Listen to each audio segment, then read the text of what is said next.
solid clads. Hello, and welcome to the Saladcast on Saturday, the 6th of June, 2026. I'm your host, Dan Train.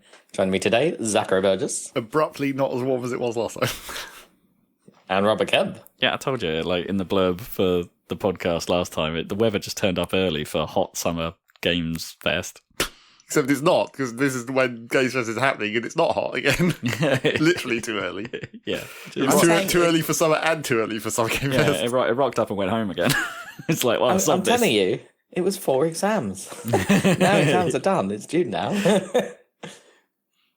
I realise I might have put too much accent on my intro statement there. Clouds was what I meant to say, not clads.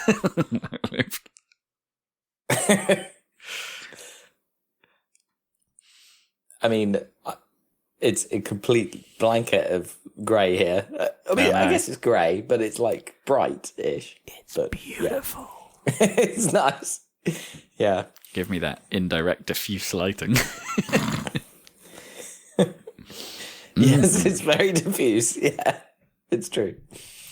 It was definitely, the insulation of this building is super good. So, like, the first couple of days where the heat spiked, it was like, this is okay. And then the long tail, oh no. Yeah. Even as it cooled down outside, it was still hot in my flat. This house is pretty similar. It's like, this house sun bakes. So even if it's not, the temperature outside isn't that bad. If it's super bright out, it's the sun on the bricks that eventually causes like night trauma, I suppose. Like, all it's doing at night is just radiating heat back into your soul, and it's a bit much. I mean, good for the winter, but like, it's not a summer house for sure. Yeah, indeed. It's like going. It's like I watched this video. Well, I was going to watch this video of an American. It's like that was like stating it's like the summer in Britain hits different, and it's like, okay, what are you trying to tell me here? It's like, is there some like humidity / thing, or is there some meteorological facts you're going to give me? Hit me. And he's like, no, they just build their houses to be like cold. No one has air conditioning. No one has air conditioning, so they're like, the summer hits different. And I'm like, this isn't informative. Britain is surprisingly quite a lot higher latitude than anywhere in America, so it's like the days are longer in the summer, which they don't get in America. In California, it's nice weather all the time, but it gets dark at the same time all year, basically. Yeah, sure. I guess it doesn't vary as much.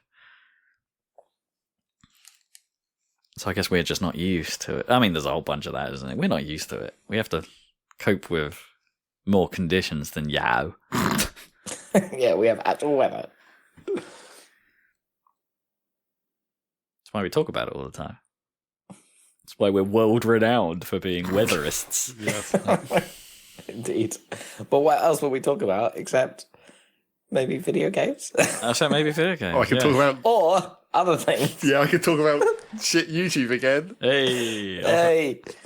Have they sold you a gun? Not recently. Okay. I haven't had that come back. Hasn't even been that many shit products recently, actually. Well, no, actually, there was one. Because it's part of the newest crop of like, now they've moved fully into AI-generated video for their adverts. Right, yeah. And it hasn't like really substantially changed how these adverts worked, because they were always cut like this, where they have to be cut now into like 10-second chunks, because that's how much video they can generate at a time or whatever. But like, they used to be like that before, so that hasn't actually changed much. But it's now just like the game of like, let's see where all the AI generated video errors are. Because there's one for like some kind of shitty air conditioning portal fan unit thing. They're always shit. But like, that was using AI generated video, and it's whenever it's like doing an exploded review or whatever, it's like, look at these random parts that change into other parts as the video progresses, because it's AI and it has no idea what it's doing. Yeah. I saw there was something that came up. I don't know what it was an ad for, like probably some role playing game or something, but they were using like trying to be like live action AI, right? Like it was AI trying to reproduce live action, but the way of selling it was like a bunch of dudes who kind of all look the same, sort of just going brr, like not really understanding what was going on, while a hot thick lady, let's say, like was like impossibly twerking, let's say. Thick with 2 C's. Yeah, thick. Okay. Was like twisting her body in a way that just isn't physically. It's like you're twisting too much, lady. I don't like what I'm watching. I don't like what I'm seeing. And it was just like, okay, I'm not. I saw like if it doesn't get any less weird, then I'm okay with it, because there's a sort of an element of like I want to see. I didn't want to see that. That was a bit much. But like also there's an element of me that's just like, oh, please stay weird. Yeah, I mean that was when I was looking at that generated video of this shit fan or whatever. There was a few scenes where it's like, oh, this is so close to going back to the old like the old style of AI jank where it's like Will Smith eating spaghetti. Yeah, Will Smith eating spaghetti, or the Pepsi disaster. There's little hints of it still. They haven't fully escaped that. No. Probably because they're using some shit model, because they're using it for free or whatever, because they're cheap ass shit companies. Also, yeah, and I wonder, what are they actually using now? Because like Sora obviously closed its doors, didn't it? Am I remembering that? Yeah, Sora closed its doors, and that was the one that was like almost at the time it closed its doors. That felt like that was the one that was the most advanced. Yeah. With the deal with Disney or whatever. Yeah. Immediately. That imploded. Ended. Yeah. So yeah, I don't know quite what is the AI video juice these days. I've kind of lost track of it. What's the Google one? Because Nano Banana is the image. That's the image one, yeah. Do they have one? I don't know. I think Google still does have one. I think that might be what they're using. And then the other new crop of AI generated adverts that are, well, there's several for the same shit mobile game, but like they're doing the thing where it's just like obviously these adverts are in no way representative of the actual game, to the extreme where like they're not, the individual adverts are not even in the same style, like not even remotely close to the same style. Like graphically, not even just like gameplay, like gameplay as well, but also like completely different graphical styles. And it was particularly ridiculous in these two that I saw most recently, because the graphical styles that like obviously whatever data they're feeding into the AI to generate these 15-second snippets and like stringing several of them together into this advert, you can really easily tell that one of these adverts was trained off No Man's Sky and one of these adverts was trained off Astroneer, because it like in one of the ones in the first one you can see it like it's doing the third person space guy video style where it's like over the shoulder or whatever, but in one of them it accidentally lets slip through the No Man's Sky like little ball thing that sticks out the side of your backpack. Oh, right. And I was just that's No Man's Sky. Yeah. Poor red-handed and can be sued. Yeah, you'd think so. Well, I've always wondered, how is video training at home a thing, and like how is it done and stuff like that. I don't know if I know it's been possible within the image land for a number of years. I mean, now I don't think this model. Kind of video generation is trained, because I think you just feed it like an image, possibly even an image, and just it extrapolates from there. Like, yeah, there's plenty of things you see online of that, right? Where it's clearly a still that then moves to life, or they'll give you a collection. They'll clearly feed models like a collection of stills, like transition from here to here, and then do it from here to here, and that's how they build up a video. Because then when if they use the Google one, then presumably if you give it an image, like surely it's trained on all of the No Man's Sky Let's Plays on YouTube, yes, right? It must have. But then you'd think that would make it produce something that's more obviously No Man's Sky. Like it almost kind of doesn't look like No Man's Sky, except it slips through occasionally where it's like, oh, there's a really obvious No Man's Sky thing. Or would it have, the AI DLSS5 AI face problem where it because it's trained on kind of, but because it's trained on lots of sci-fi games, because it has them. Like, do they end up generalizing into something that's clearly middle ground slop? Although, like the second advert that was based off Astroneer, that one, it had like the little spaceman dude, his backpack in the video. They try to keep it fairly consistent, where the backpack has like a little tree sapling in it, and then that's comes back later and turns into a big tree or whatever. Right. But like occasionally in some of these scenes, the Astroneer like leaks through and it gets like the glowing like power and oxygen meters that Astroneer's backpack has on it, sort of on top of the tree. Okay, that's strange. But yeah, it was just like, well, that's these have clearly been trained on these 2 games, and it's really obvious. They have to be like different models to do that, I guess. Like to be that good at it, or unless they, the prompting "be like Astroneer" is enough. Like, yeah, it's strange. Yeah, I'm really fascinated by that stuff, which makes the idea of, wow, okay. 2 things make this more interesting. Of like obviously Nvidia and Microsoft have been talking a lot recently about home AI tools, right? Like having a box. Was it Digitex or Digix? I forget what the Nvidia stuff is called. But there's like a Microsoft Surface computer that's basically in partnership, I think, with Nvidia. That's like going to be a at-home AI machine. Is the idea. But they're going to be well expensive. Oh well, yeah, like everything. Well, yeah, $3,000 I think is the starting price for a Digix. Or I mean, if it's actually good and you're not paying tokens to the exactly, because that's been boy, yeah, we've been like, me and my business have obviously been caught by that this week, or the Copilot, because the Copilot situation, it is bad. I'm not going to dance around it. That is, it's a rug pull. Oh boy, is it? Yeah. It's only, and I guess it's only a matter of time before the others start to follow suit to some degree. Well, I think we've got a bit of time because OpenAI and Anthropic have to IPO first. As if that's going to help the situation, though. Maybe, yeah, and there are some people that are like lucking it out at the moment because they have like year contracts that are already signed, right? So they're not going to change at the moment.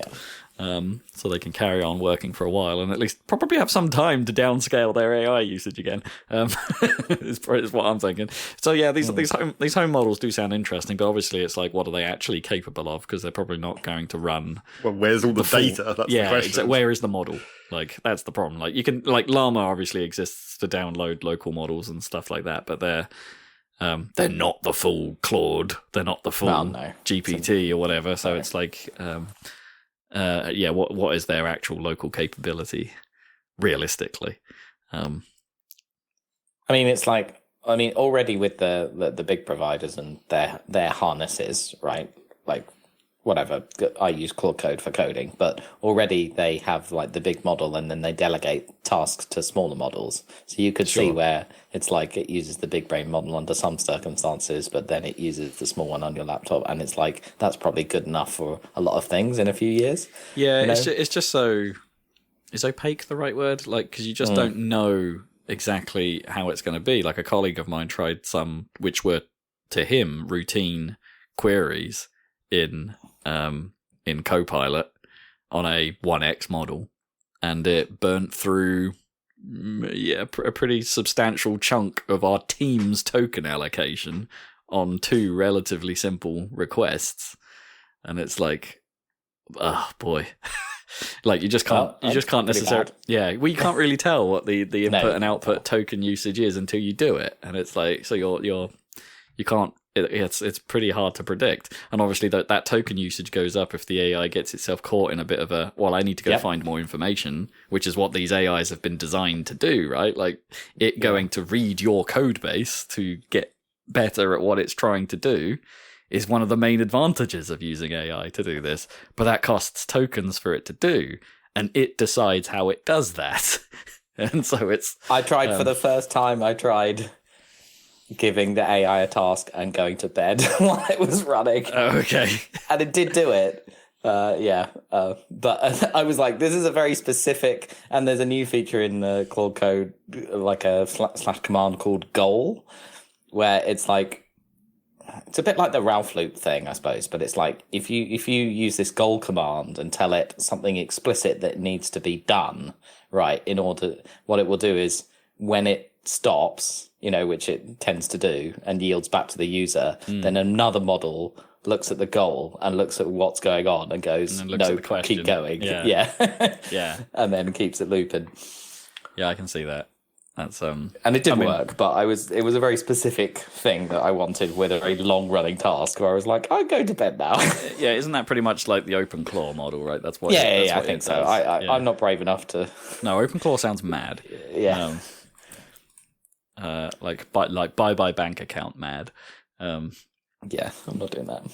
I mean, we say that, but yeah, like you say, NVIDIA and everything. But it's WWDC on Monday, and Apple are finally unveiling their AI strategy, which is, I mean, the number one thing is they're going to use Gemini to power it. Sure, but then it's all about, they did that deal, but it's all about, the user experience and how it takes over the whole operating system without fucking up like Windows. Sure.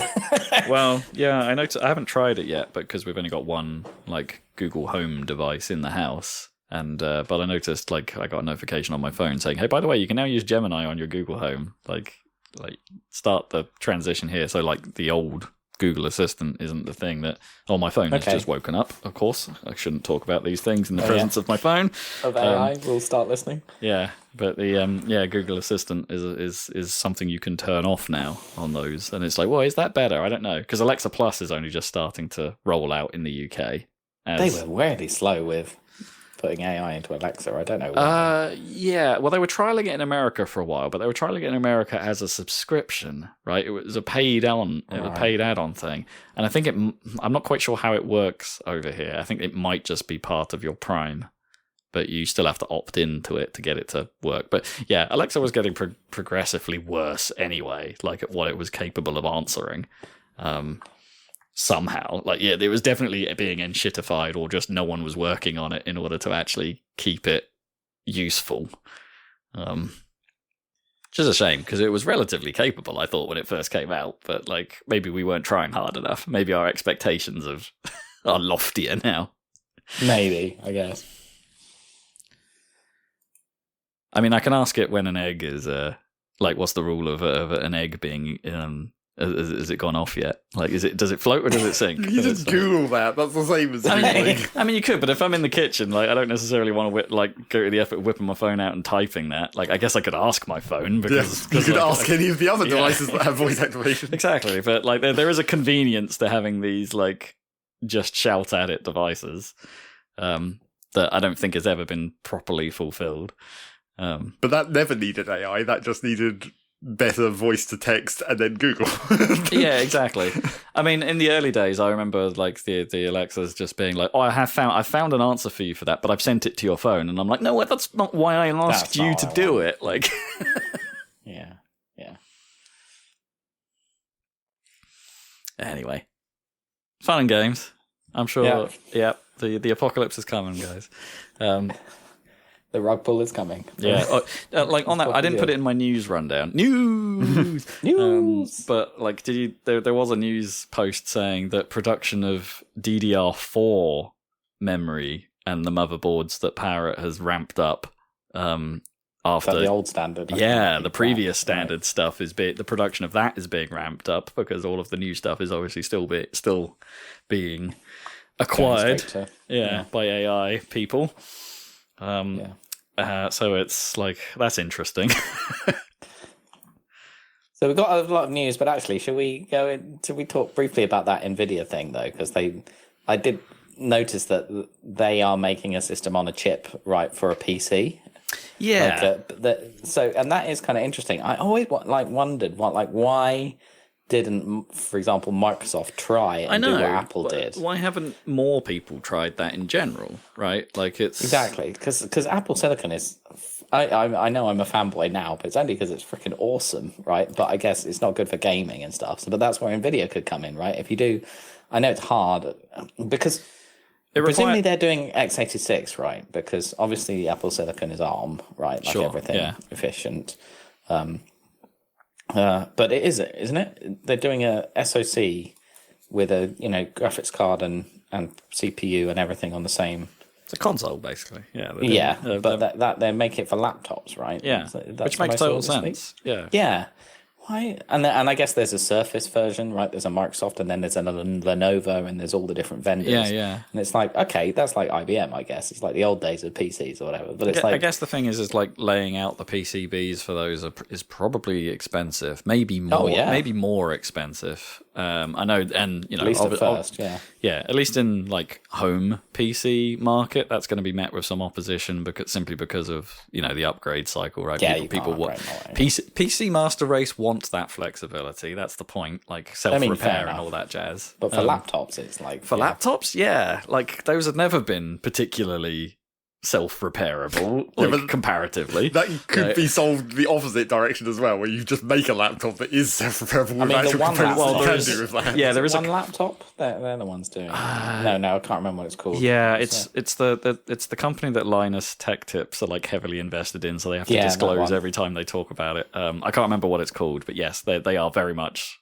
the modular laptop, right? And that's their whole goal is to make that thing framework.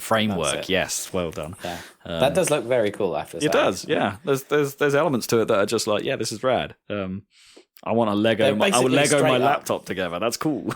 I saw that. I mean, they've got that element, which is very cool. But when they've just launched a new one, nice laptop or whatever, powerful laptop, and the founder was just like, yeah, we're just trying to make the MacBook Pro, but for Windows and Linux. Sure. Yeah. He just name checks it straight out. Like MacBook Pro is by far the best laptop. We're just trying to trying to meet that kind of bar. I mean, hardware design rise. It's hard to argue with that as a productivity device. Yeah.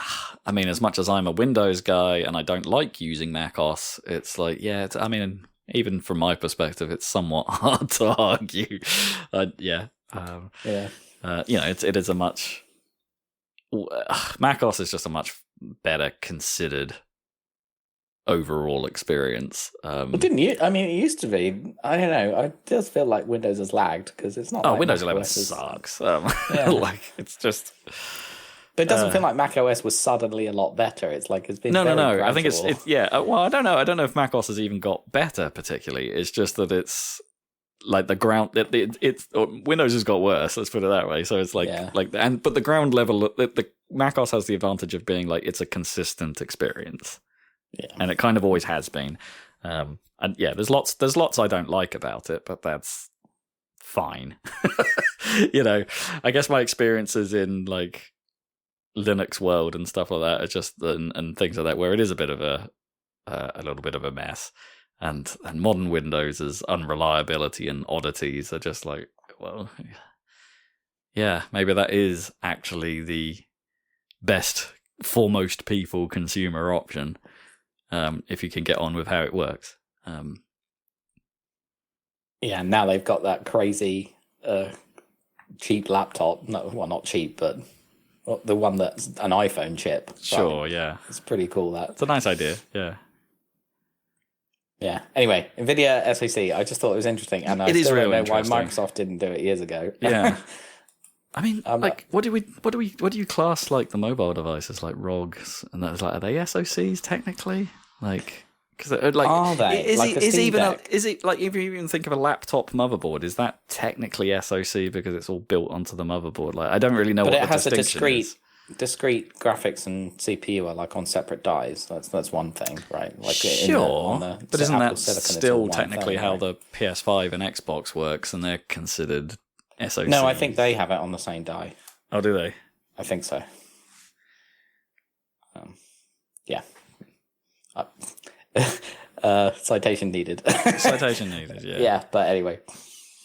I sort of have a vague image of how the PS5 motherboard looks in my head with its sort of flower of RAM around. Yeah, the RAM goes around the one chip that has the CPU and graphics on the single thing. Fair enough. Okay, yeah. I think that would make some sense. I guess because it helps them centralize cooling as well, so that makes sense. Yeah, exactly. Interesting. Yeah, you're right. Like since Matt M1, like why didn't anyone else jump on it? Like maybe it's harder than we think, and Apple just obviously it was a massive effort from Apple to get to M1 over many years, and they wanted to get rid of Intel. But surely Microsoft should have seen the way the wind is blowing. But I guess they just waited for their partners because they just I guess they don't want to be a hardware company, really. They are. They've always been somewhat beholden to partners. Like Windows is beholden to resellers and people like that. Like on the hardware side, it's like they've they've got to keep Lenovo and Dell and HP happy, those sorts of... Yeah. Anyway, that's the hardware. What about the software? News! Okay, before we get into hot weather games celebration, there's a few news stories that came out ahead of the shows kicking off. Actually, there is a hardware story, isn't there? Well, yeah, let's start with that, shall we? Steam Deck is increasing its price by a whopping 40%.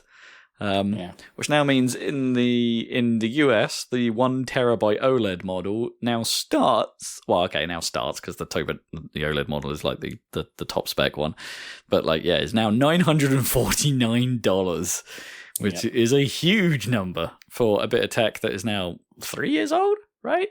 Yeah, that's true.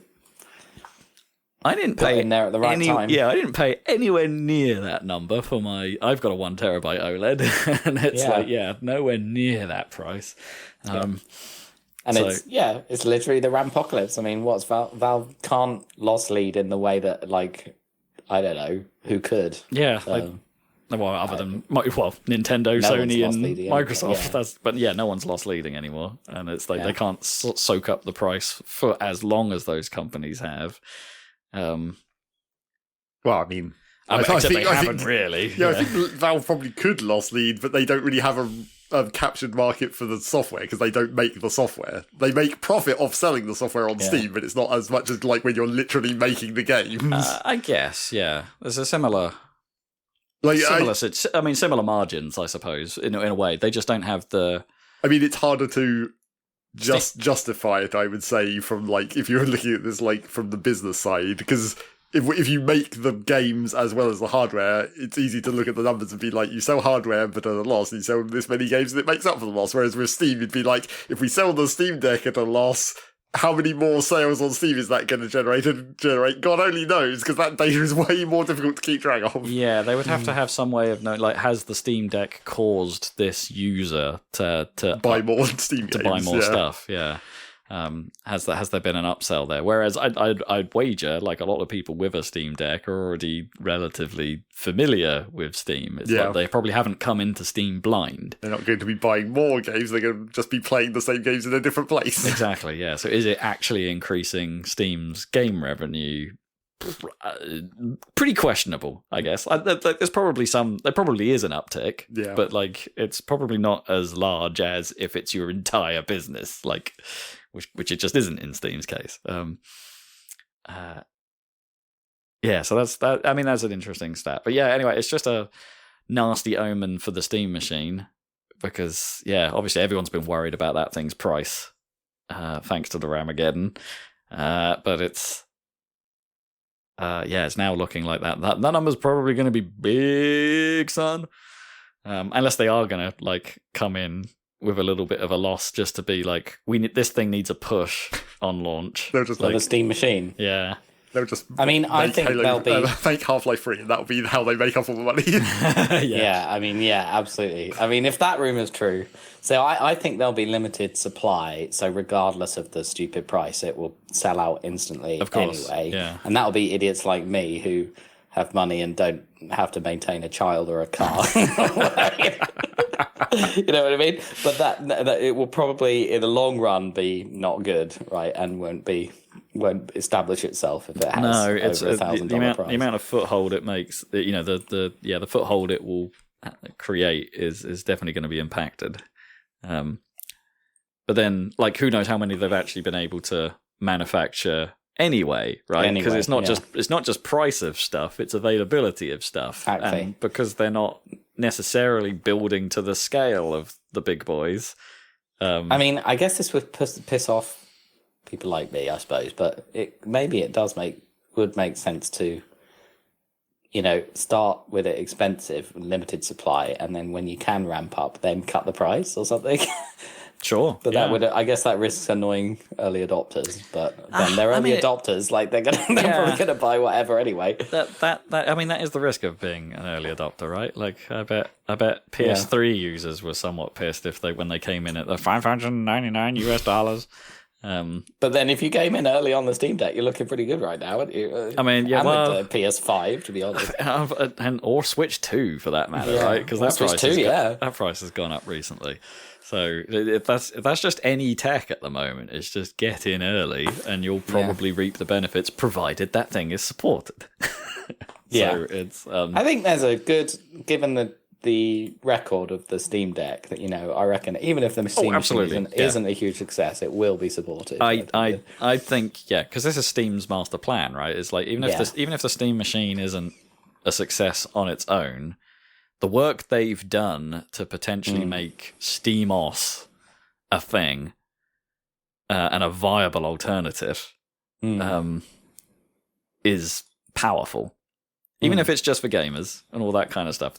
If I could put SteamOS on a machine, you could build a Steam machine around that NVIDIA SoC, right? Sure. Why not? Yeah, maybe that would be probably be better than putting Windows on it.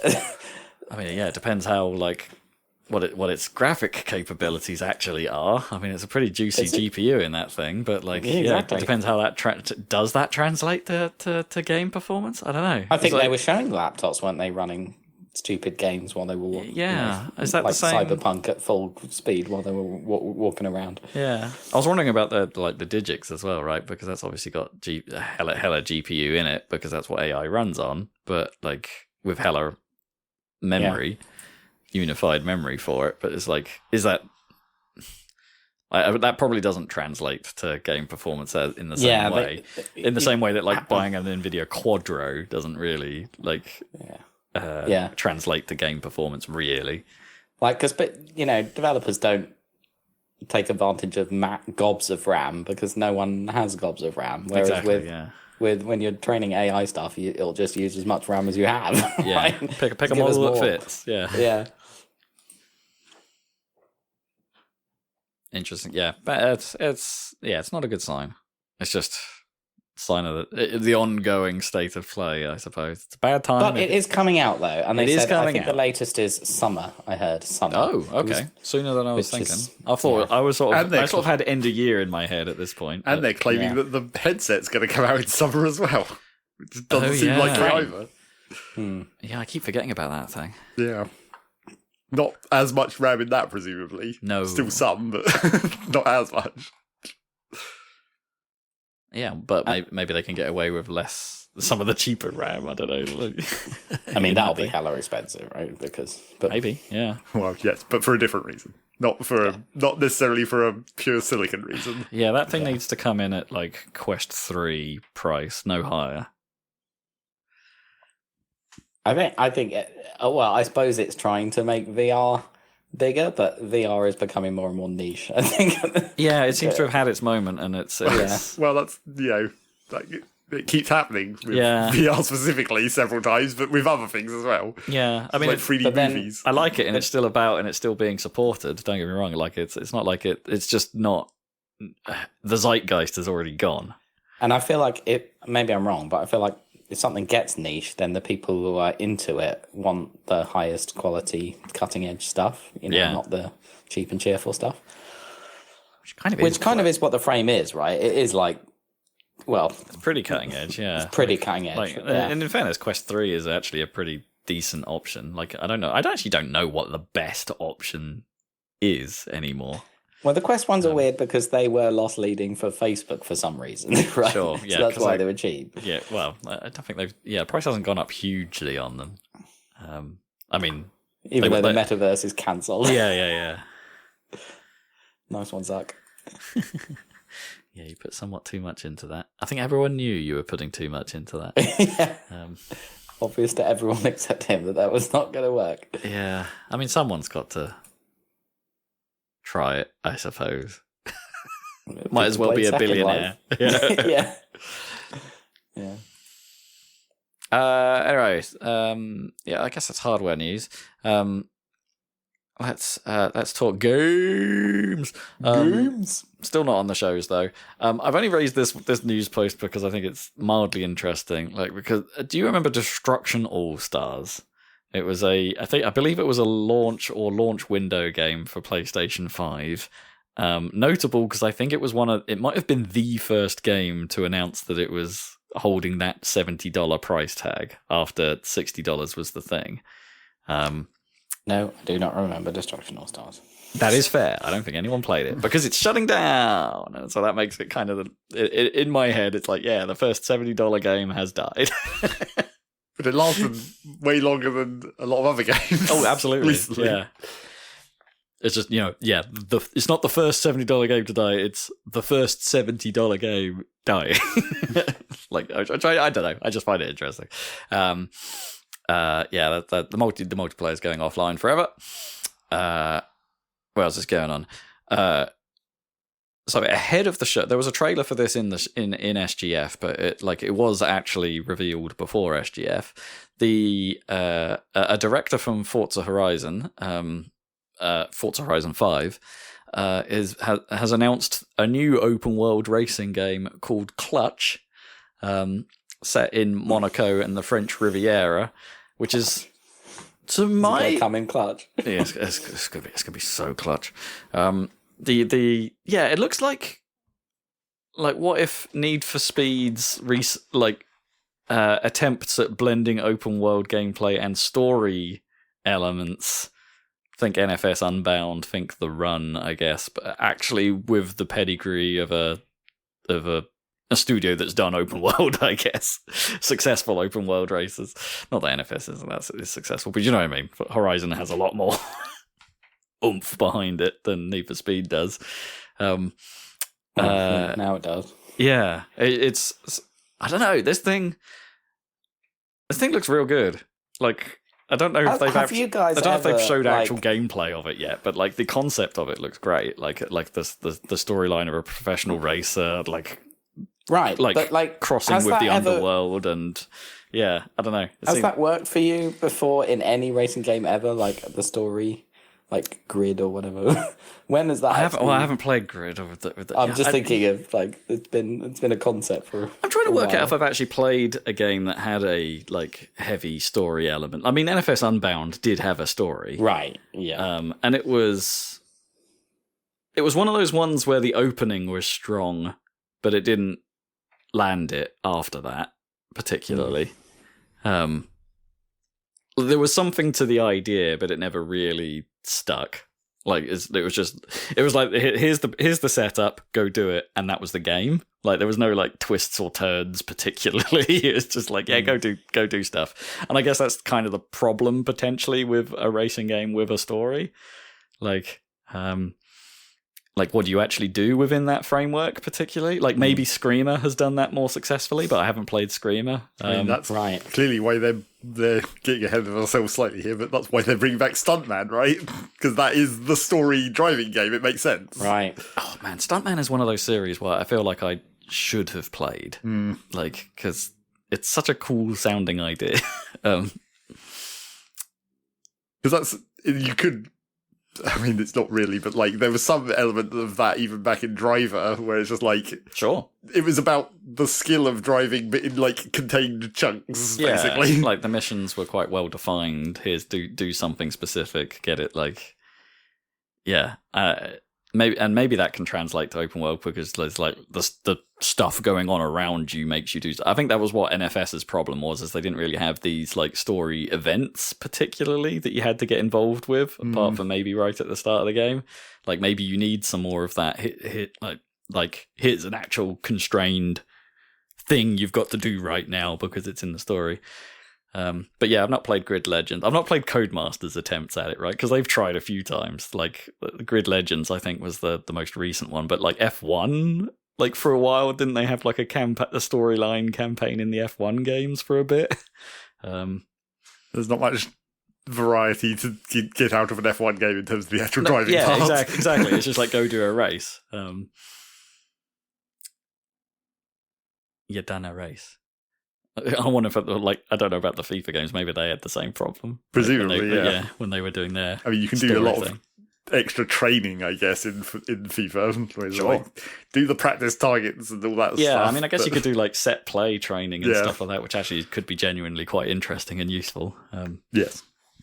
but then it's almost verging on just being a tutorial. Yeah, but that's fine. Like, I actually don't mind the idea of like that's what a lot of these games that have stories in unexpected places actually do, right? Like the story is your tutorial to the multiplayer. And well, sure, but if you're talking about the idea of FIFA, it's like once you've done the tutorial to train you how to do a set pieces, you can't really like then have an even more enhanced version of the set pieces. It's like football set piece is kind of just a football set piece once you've done the training and know how to do it. Now do it with advanced controls and a weird spin on the end. Like, yeah. It would only be if it was some weird, like, fantasy football game where it's like, now do it in anti-gravity. Like, now do it where the gravity changes halfway through the shot and you have to do a weird swerve. Maybe that's what that anime football game does. Captain Tsubasa or whatever it's called. Is that it? Yeah, something like that. Okay, yeah. Maybe they do that. If Mario Strikers had a storyline. Anyway, I think this looks kind of cool. It's got Peter Serafinowicz in it, so, get hype. It's always a good sign. Get hype. The other thing they sort of... Although he was in the Phantom Menace, technically, but yeah. I'm not going to hold it against him. Yeah.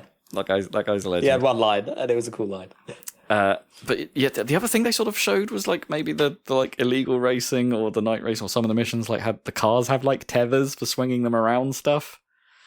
Like a little bit like the mild spoilers, a little bit like the Gundam does in that Forza Horizon section. Surely it'd be more useful for attaching to a bank vault or something. Fast and Furious. Fast and Furious, here we go. There was an awful lot of a guy talking on the phone, though, in the trailer, so, maybe the narrative isn't that strong after all. I don't know, yeah, looked pretty interesting. I don't think they've announced a release date or anything concrete for that, but one to keep an eye on. Bad news for my fantasy critic team, because Fable has been delayed out of 2026. Yeah, well... Whoever counterpicked that, you did well. It's been delayed until February 2027. So not a huge delay. They'd only really said like it's going to be end of this year, I think, beforehand. But did they say that last year? Did they say it was going to be end of last year? I don't know that they committed until they said like it's going to be out end of this year. Well, apparently, basically, anything that can't make September will be delayed because of Grand Theft Auto. Although there's a bunch of stuff that is still there's a bunch of stuff that is still coming out, but it's going to be. But then Grand Theft Auto will just get delayed and everyone will be screwed. And everyone will be freaking out. Yeah, I mean, genuinely, there's like most games are coming out in September this year. Yeah, there's a lot of stuff. No Rest for the Wicked, which is the action RPG being developed by the Ori studio, which I think has got some hype around it. They've had to delay the Xbox version specifically because of difficulties in having to deal with Xbox Series S and Microsoft's rule that you have to have feature parity, which remains in effect. Which remains in effect, yeah. And that was a problem for Baldur's Gate 3, right? Because that game had a split screen co-op mode, I believe, which they had a real hard time getting to work with any kind of good performance on Series S.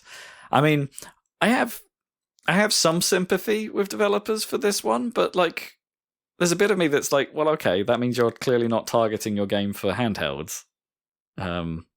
Like if you want do you want this to run on a Steam Deck or not? Okay, fine. If you can get it to work on a Steam Deck, it'll work on a Series S. Come on. But maybe they're not targeting the handheld market. I don't know. And there's a little bit of me that's just like you haven't made your game scalable for the modern landscape.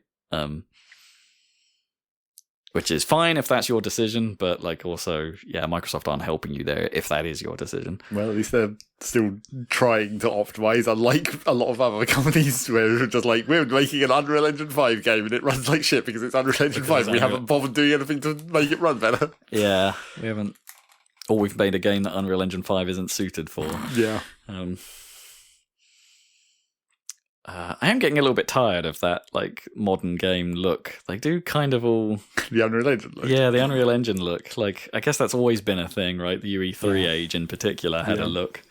I feel like the UE4 age, it wasn't so the same. I don't know. Maybe it's modern lighting, modern that's the lumen techniques. Isn't it? Yeah, lumen, and the evolution of material rendering.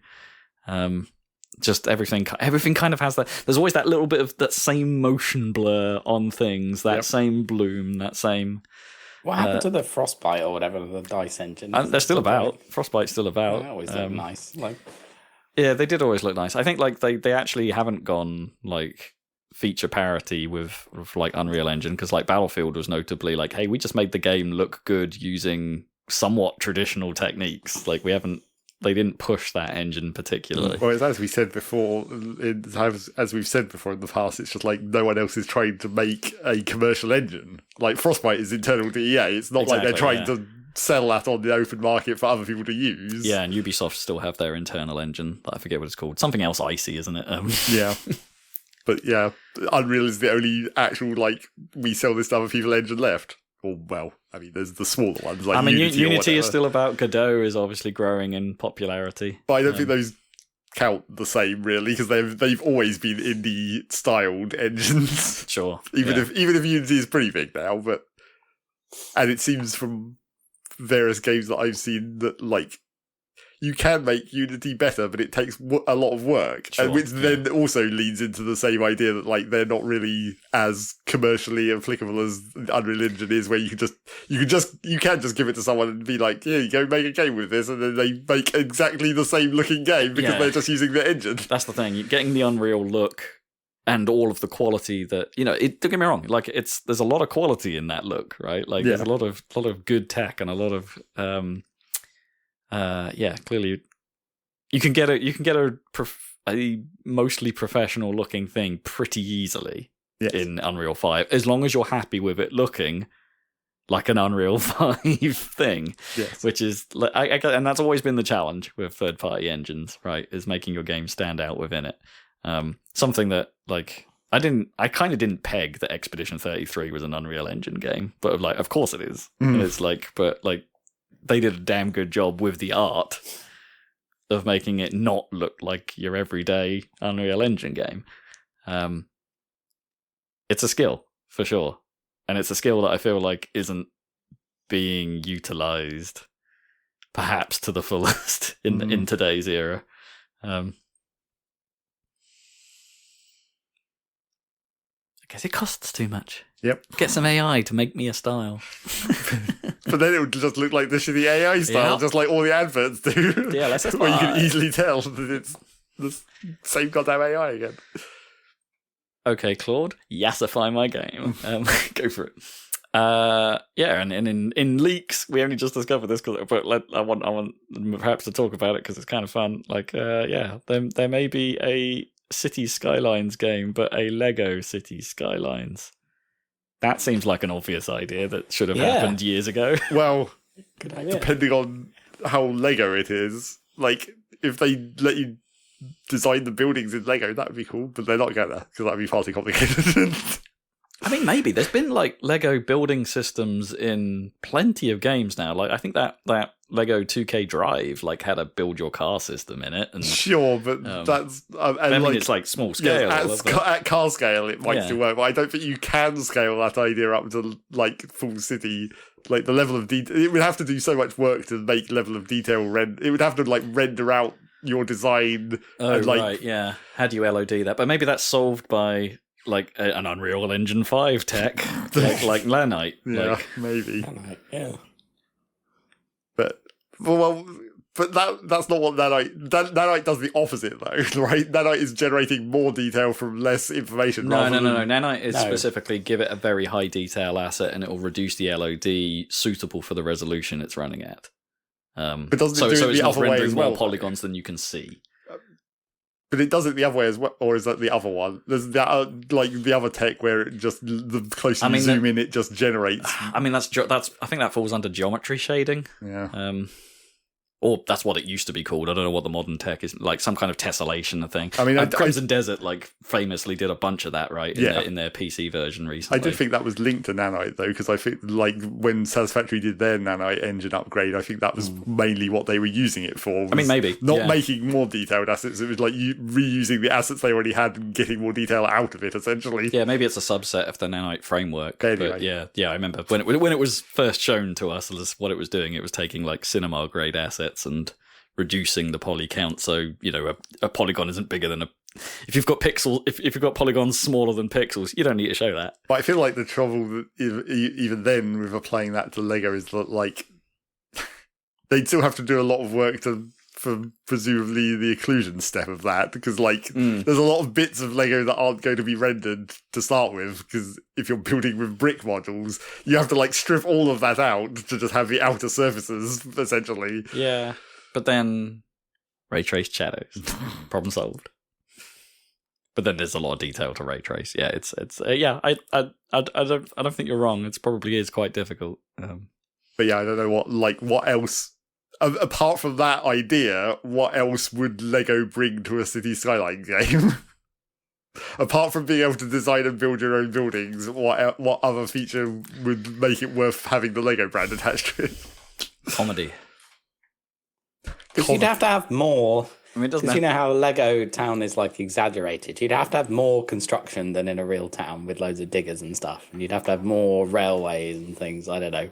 You know what I mean? Like the different within the Lego City theme, there's sub themes, right? Like construction, and you'd have to. And that's why for the Lego Movie, they made the main character be in a builder. Lego City construction theme. Yeah. I mean, it wouldn't have to. Well, no. Also, it just fits with Lego, right? Lego is construction.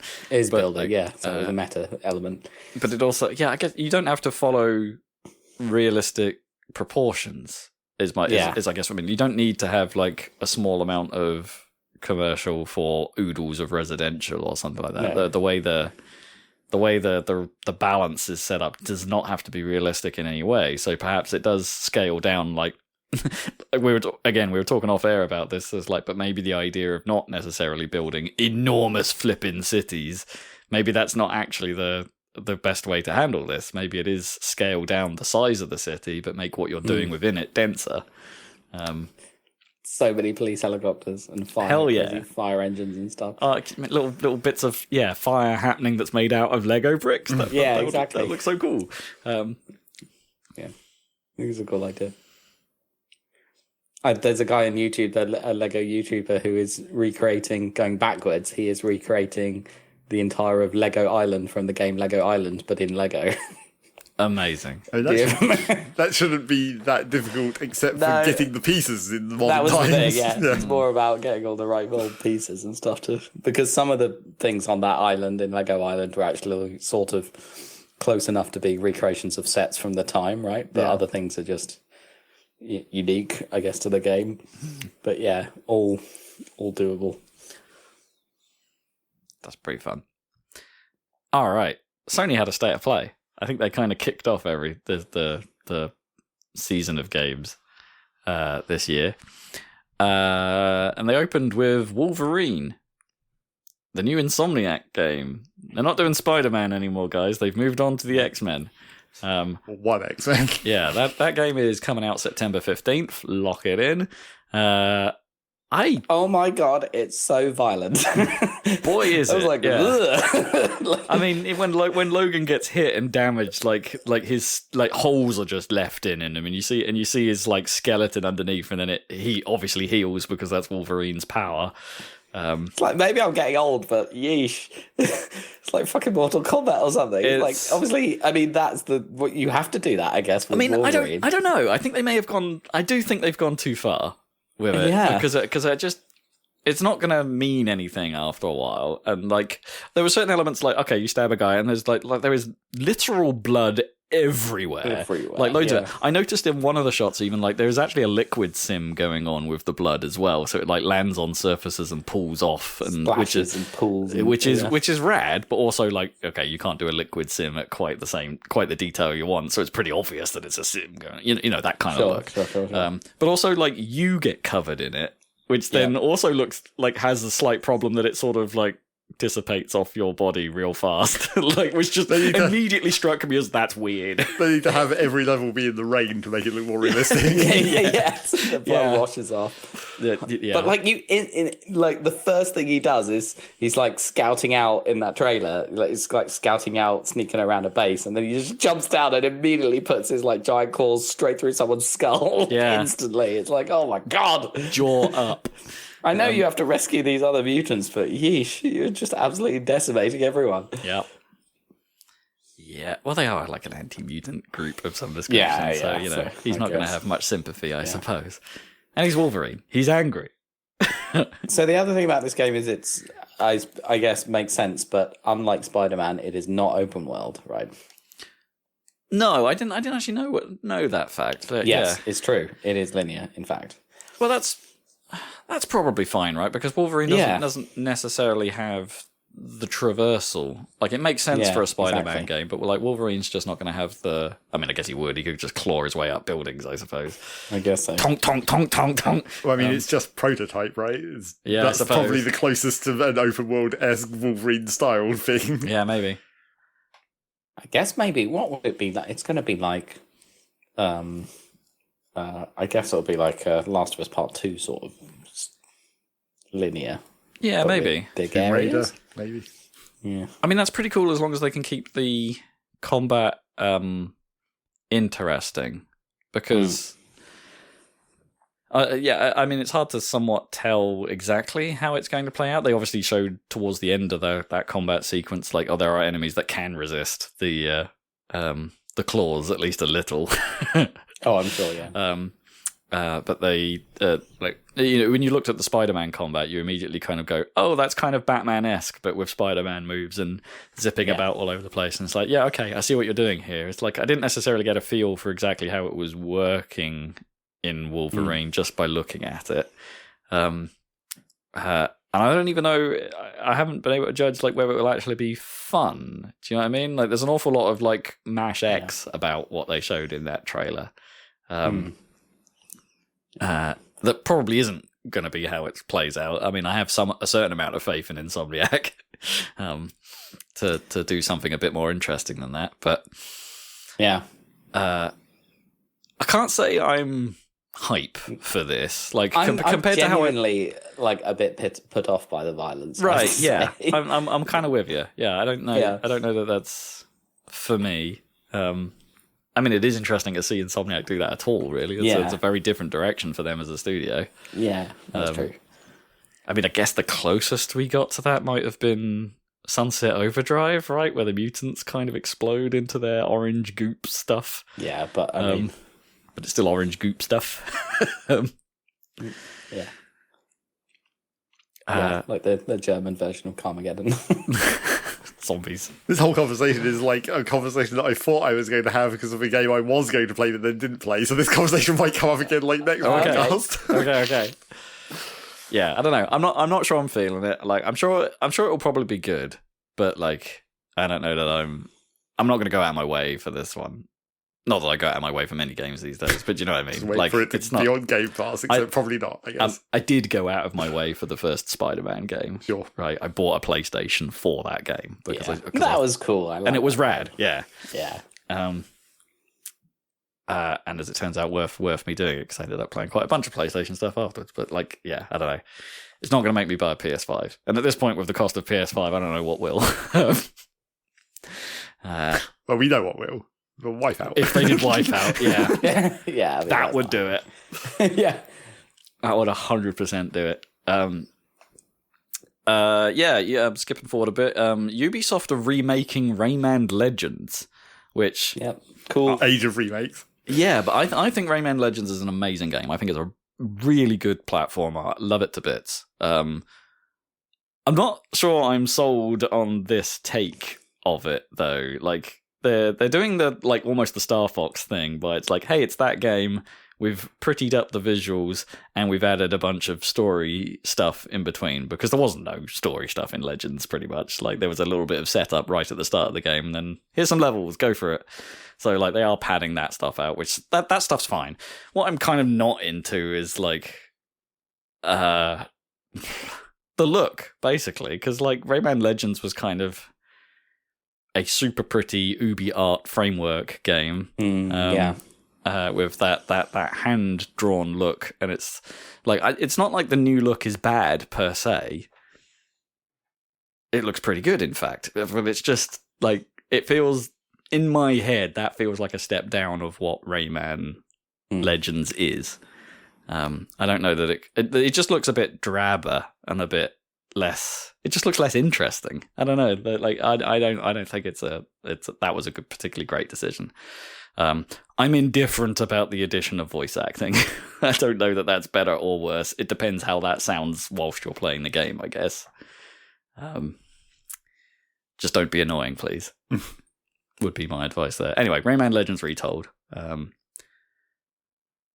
Surprise and a reasonable amount of hype for me on this next one. Dave the Diver's getting a spin-off called Bancho the Chef, which is obviously the chef that is in your sushi restaurant during that game, and so he's getting his own prequel story game, which has got a completely different art style. They're going for a sort of 3D cel-shaded look to it, rather than the sort of 2D pixel art look of Dave the Diver, with some 3D blah blah blah. Anyway, the hip hop soundtrack for the trailer, rad as hell. It sounded pretty cool. They didn't really show what the game actually is in the trailer. Like, I'm imagining something a bit like Cook Serve Delicious going on here. But if it's anything like the Dave the Diver game, there's going to be a whole lot more to it than that. So yeah, optimistic about Bancho the Chef. I'm in now, man. Like, that one, like, I'm in the lore. I need to know. You've doven. I have endoved. I'm swimming in it. Dove is a word, right?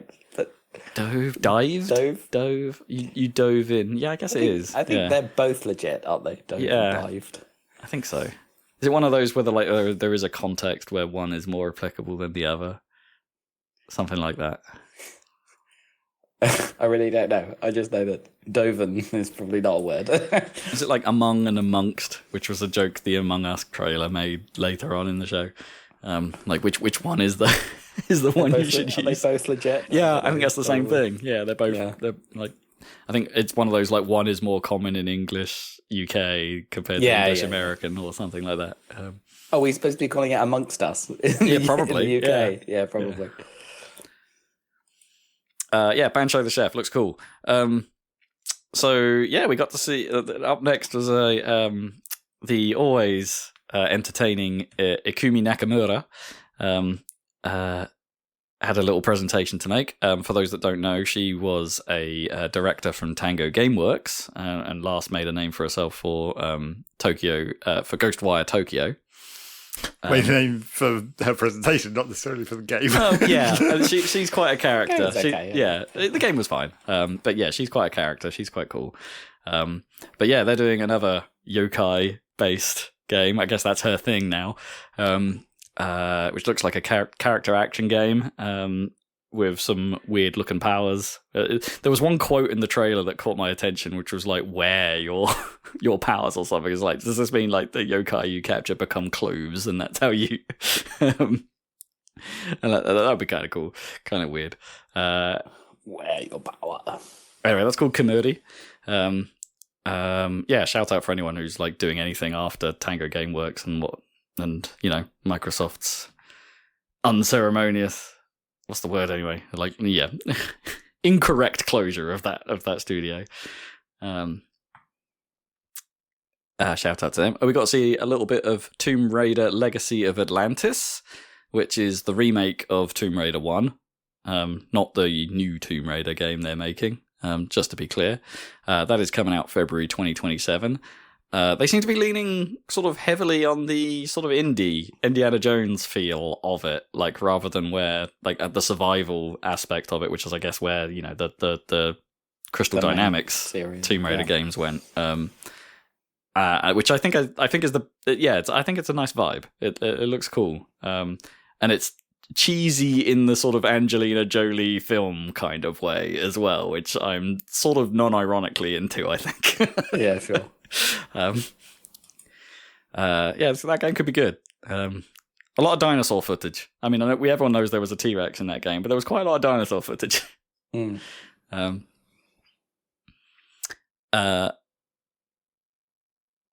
Welcome back to the strange reel. There's a new Ace Combat game. But isn't there always? It's like 8 at this point, right? I feel like it's been a little while, right? The cadence hasn't been super quick on Ace Combat in recent years. And in fairness, this one looked less weird than the previous entries have, which is a bit of a disappointment, actually. Well, that's probably just because they're hiding it. Yeah. Look weird enough. I don't know. I feel like this has that element that I was talking about, and I don't know why I didn't name check Ace Combat at the time, but the weirdness in Metal Gear Solid between the verisimilitude of the really well researched like military stuff all being like exactly right, and then the story being complete anime nonsense. Yeah, right? yeah. Ace agreed. Combat does that to the extreme. It's like the exact recreations of these genuine real world military jets and everything, and then the story being complete madness. Yeah, like complete anime madness. Yep. Yes. Yeah, this seems to be more of that. Like, I still haven't played an Ace Combat game. I think I have, like, Ace Combat 5 or 6 or something like that, and I've just never got around to it. Whichever one it was where you could do a barrel roll in a helicopter. I think I tried to play that one as I've played the demo of it, I think, yeah. Yeah. This one's called Wings of Thieves. That is out this year, October 2026. It's kind of nice to see it back. I think they make for fun trailers when they turn up. There's also a weird thing with having real world military jets in that, like, I guess this happens with car games as well, but like all the cool ones are the old ones from the 70s, sure, right? Yeah. And now they all look boring and stealth or whatever. Or the other thing is that, like, they're so, just like video games, they're so expensive to produce now that there aren't very many of them. There's just the F-35 and that's it. That's like the only modern one, because it's just too expensive to make new ones, So, like, if you want to, everyone wants to fly the cool one from Top Gun, but that one is retired and doesn't exist anymore, literally. Now they need to make an Ace Combat 0 where they go back to prop planes. Yeah. But the problem is there is a game called Ace Combat 0. Okay, well, And they it's need about, to make it a different game. Then. yeah. Like, I would be up for, like, an arcade flight combat World War II would be cool. I guess there are some, but... Crimson Skies. Yeah. I've kind of always wanted to play that, right? That was the early OG Xbox one, right? Yeah, that was like steampunk, wasn't it? Like Kinda, yeah. Yeah, I'd like to go back and play that at some point. Zach alluded to it earlier. Stuntman Hollywood.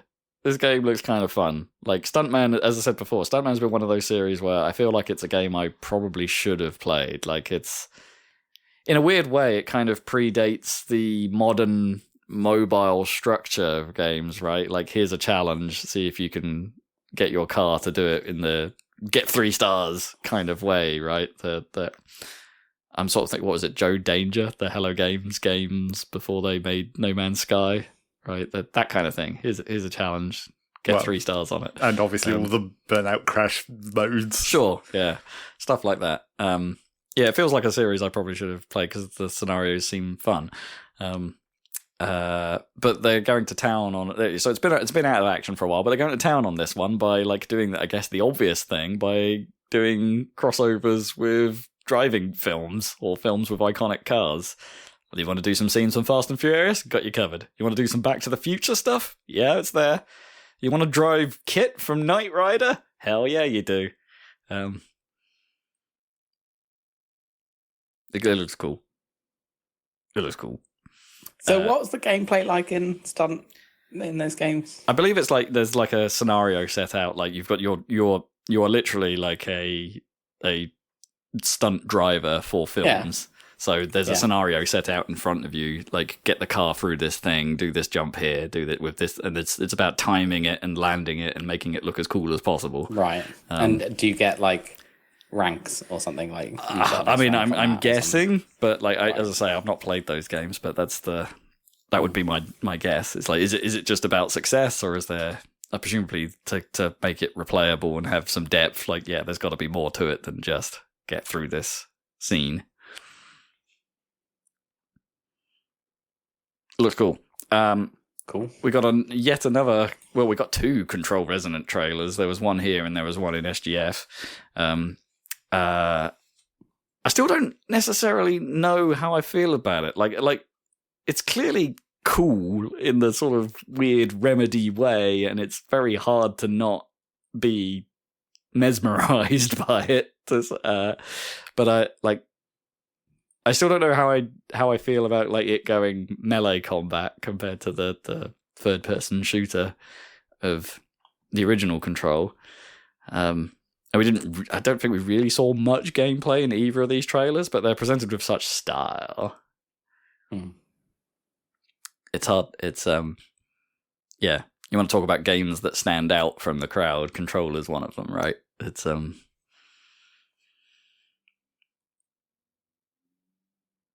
Hey, Until Dawn's getting a sequel. Did that film come out? That film did come out, didn't it? They made a film of Until Dawn.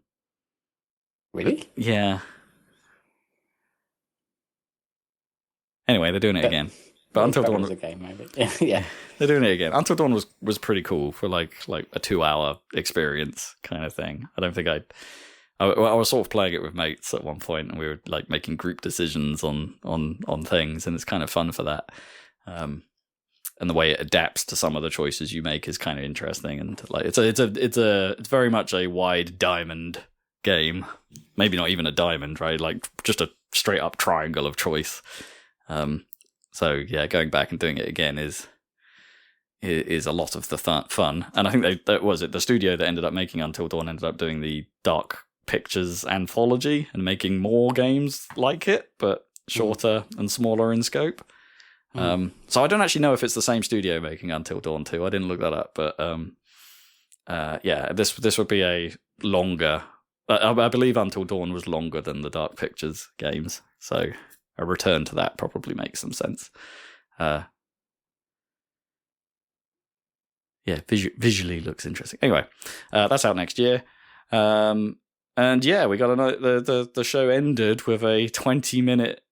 The first 20 minutes of the new God of War game. Yeah. God of War, how do you pronounce this? Laufey? I want to say Laufey. It's Laufey.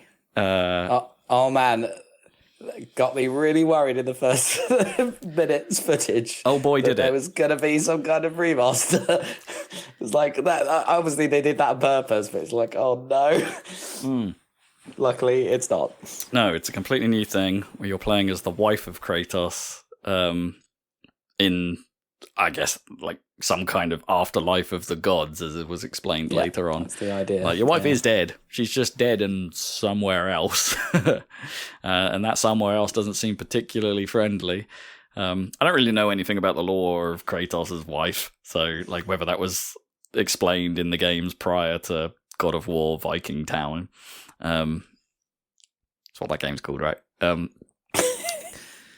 Better than its real name, God of War 2004, whatever it was. Yeah, 2018 or something like that. Yeah, 2018, yeah. Something like that. Yeah, I mean, it's a God of War game. It looks incredibly pretty. The combat looks way faster. Yeah, that's the cool bit, like for me. I mean, it looks like more of a character action game than a... Yeah. Well, I mean, God of War kind of straddled the line between like being character action and a Souls-y kind of more methodical combat, which I really didn't mind. I love God of War. Like that first one in particular is, well, the only one I've played, but it was I didn't play Ragnarok, but I did really love it. The only real problem I sort of had with that whole trailer, okay, yeah, that opening is very cinematic heavy. You're not really in control for a great deal of it. Yeah. But the other thing I noticed was when you were in control of it, Laufey talks to she refers to herself as Faye. I assume Laufey is her full name. I'm guessing. Yeah. She doesn't have to talk to herself a lot in a kind of Aloy from Horizon kind of way, and that immediately rubbed me the wrong way. Just like, right. If it was perhaps projected as like she's thinking to herself, but no, there's a very clear moment where her head turns and you can see her mouthing the words, and it's like, why are you doing that? I think it might be because they hadn't yet got to the annoying companion characters, which is like a cube and a ribbon. They're probably going to be the ones talking, right? But I would be fine. She didn't need to say, like, from a script writing perspective, she didn't actually need to say any of what was happening there. Like, fully with you. And it's just not like. I guess the problem is I feel spoilt by something like Hellblade, where that whole concept is core to the Hellblade 2. Yeah, I played Hellblade 2. But that whole thing, like that thought, thinking to yourself aloud, and the internal, like, because that's such a core part of the character, I feel spoiled by that. Like when anything else does that, and you just talk to yourself, it's like there's a bit of me that's just like, would you do that? Would anyone do that? I guess some people might, but maybe not to the extent that you're doing it here. You might occasionally just go, bugger, out loud.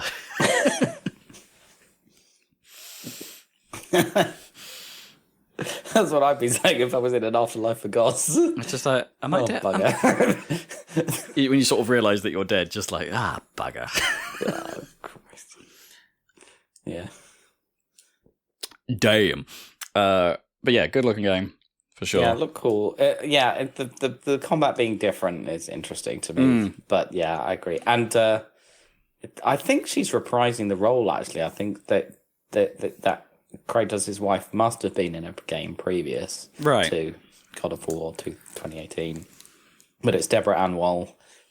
She from, I guess she was in True Blood, I remember. But anyway, she's cool. She's like one of those nerd actors. Do you know what I mean? Like,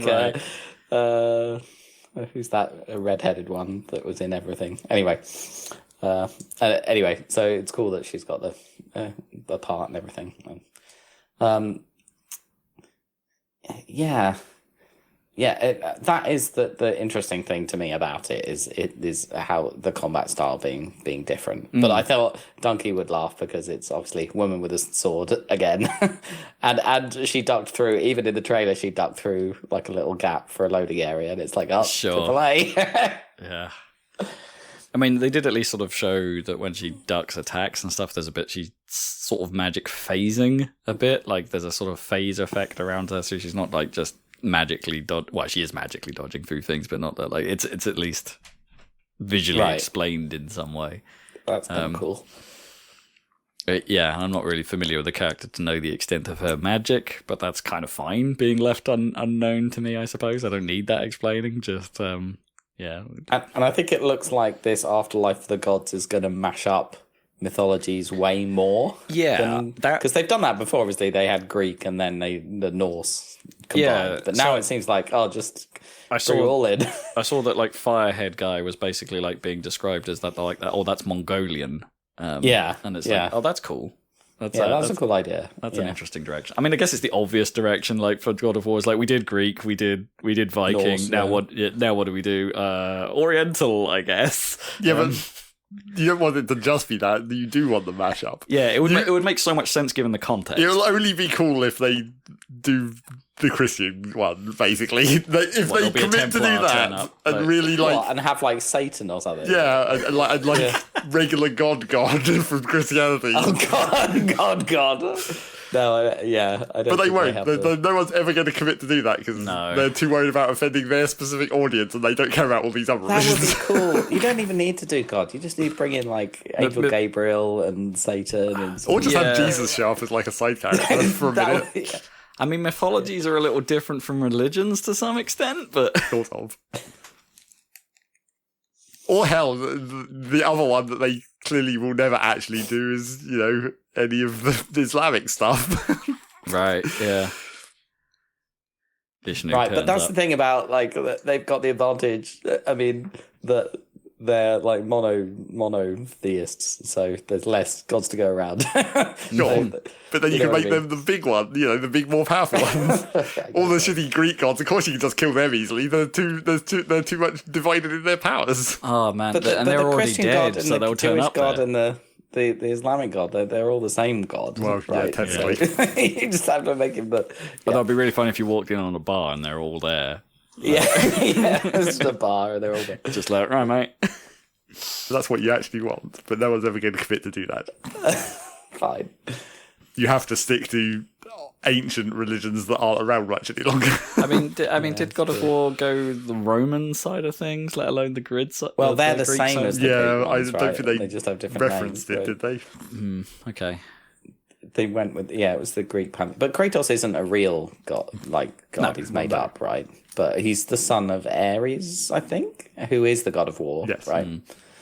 I think what is the lore of the first game? Does he kill his father or something? I have no Probably. idea. Yeah. I mean, he has to kill all of them eventually. That's kind of the whole. Yeah. Bring them all down. I mean, they should have made another God of War game back then, where it was from like a Roman guy's perspective, where all the gods mysteriously start getting disappeared because Kratos is busy killing them because they're the same gods. Yeah, that's true. Yeah, that would be quite strange. I mean, that sounds like more of a backstory than a whole game, but like sure. I mean, you'd have to mess with that somehow. You're just in the middle of the fight and they go pop, like, oh, well, I was going to do this. Well, or like you have to, or you have like some kind of situation where like they get replaced by like they turn into pure Roman versions of them, and you're like, this is weird because this isn't exactly the same guy we were just talking to a minute ago. New gods. Oh, I see. Yeah, the Greek part of them has died. A Christian one would be awesome if it was with all saints, right? It's like, oh man, Joseph of Arimathea. Yeah. Oh, and the sort of weird like saints, I suppose, like St. George turn up and it's like, oh yeah, you're the guy that can kill dragons. Yeah. Exactly. Anyway, it's like, no, I killed an iguana. Like, this isn't an iguana. Stood on it. Bad Lieutenant Paul called New Orleans. Yeah. That would also be a kind of funny way to integrate, like, the Christianity side into God of War, where it's just like, because these saints didn't actually do anything nearly as ridiculous as the Greek gods supposedly did. It's just like, they'll just be like the normal citizens of the god afterlife, where they're just like, yeah, I'm just a guy. Yeah. I just live here, and then all these Greek gods are just fighting the shit out of each other in the background or whatever. I said, they're just casually sitting there like, I don't know why they bother all day. Like, why? Why do that? They did make it like an interesting. The one quote that I found interesting from it is like, you'll find out how hard it is to die here, and it's like, okay, I guess that gives them an out for when you die as a character, and like, what is, or not, or like, you know. But they already solved that problem with Hades, right?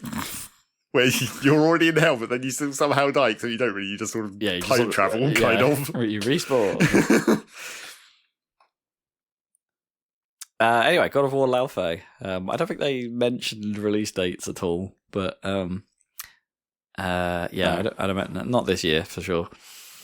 Alrighty, that was State of Play. And then we've got the Keighley show. Summer Game Fest returns with some weirdness. I thought the opening was kind of like, I just want to point out like I found the opening kind of strange because they go on to celebrate that like hey, like this is Steam's biggest year ever. They like in the 5 months of 2026 that we've had, there's been 9,000 games released, which is faster than any other year before it. And I'm like, most of those are going to be AI slop. And that number sounds low, actually. You think?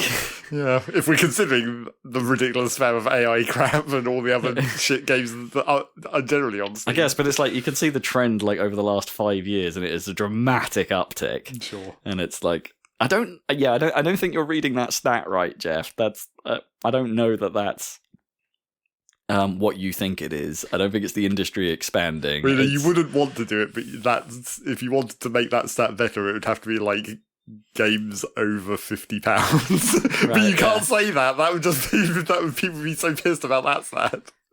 And then like he then sort of said like, well, how does anyone get discovered in this industry now? And he then presents and the answer is you don't. Yeah, well, yeah, and because he then presents a slide of a bunch of games. Like, here's the diversity of the games are like, and some of them are like, Forza Horizon 6, and it's like, that doesn't need any introduction. Subnautica 2 also doesn't need any introduction anymore. Like, Subnautica 1, maybe that probably would have needed some discovery.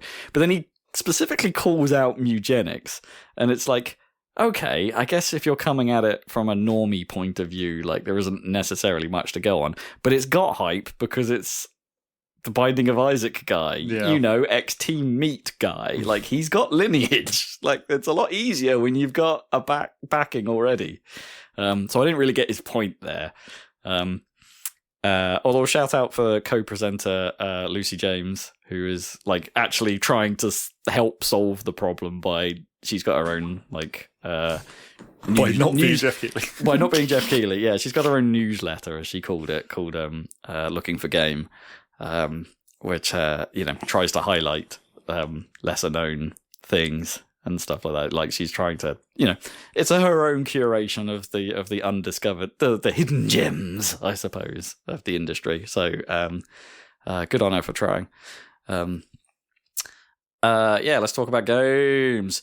I didn't understand the crowd reaction to this one quite, because it's like, it was the most obvious thing Capcom would do next. Hey, Code Veronica, that Resident Evil one that's kind of next in the sequence of remakes. It's getting a remake, guys.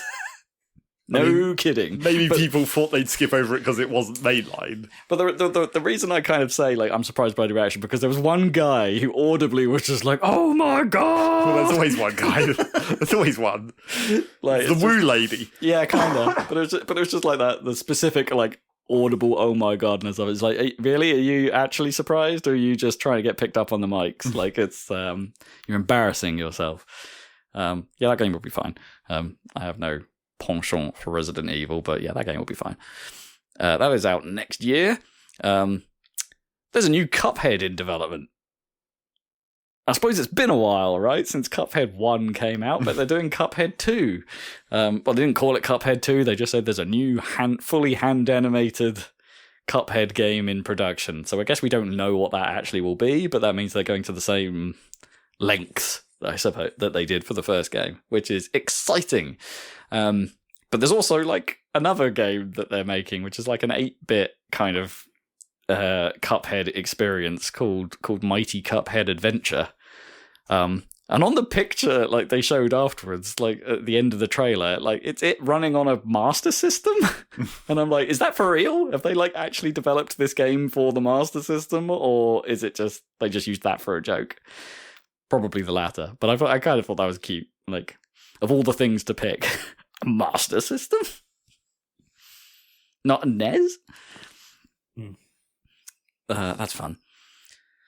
Alrighty, then they pulled out, Jeff pointed out Fumita Ueda, who is the visionary, I suppose, behind games like Ico, Shadow of the Colossus, and Last Guardian.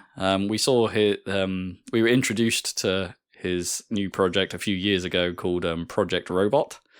And we got to see a bit more of it now, and it's now got its like actual name, and it's called Gen Atlas. Its actual name, and it kind of looks like that he's doing a sci-fi take on Shadow of the Colossus. Like, imagine big robots fighting each other, but you're also a tiny dude frequently with massive robots around you. But you have control of a robot. Or that seems to be your home or something. Like, yeah, it's going to be one of those. When that's usually a big deal. Although I don't think his last project, which I guess was Last Guardian, I don't think that really had the same impact that Shadow and Ico did. So yeah, hopefully he can.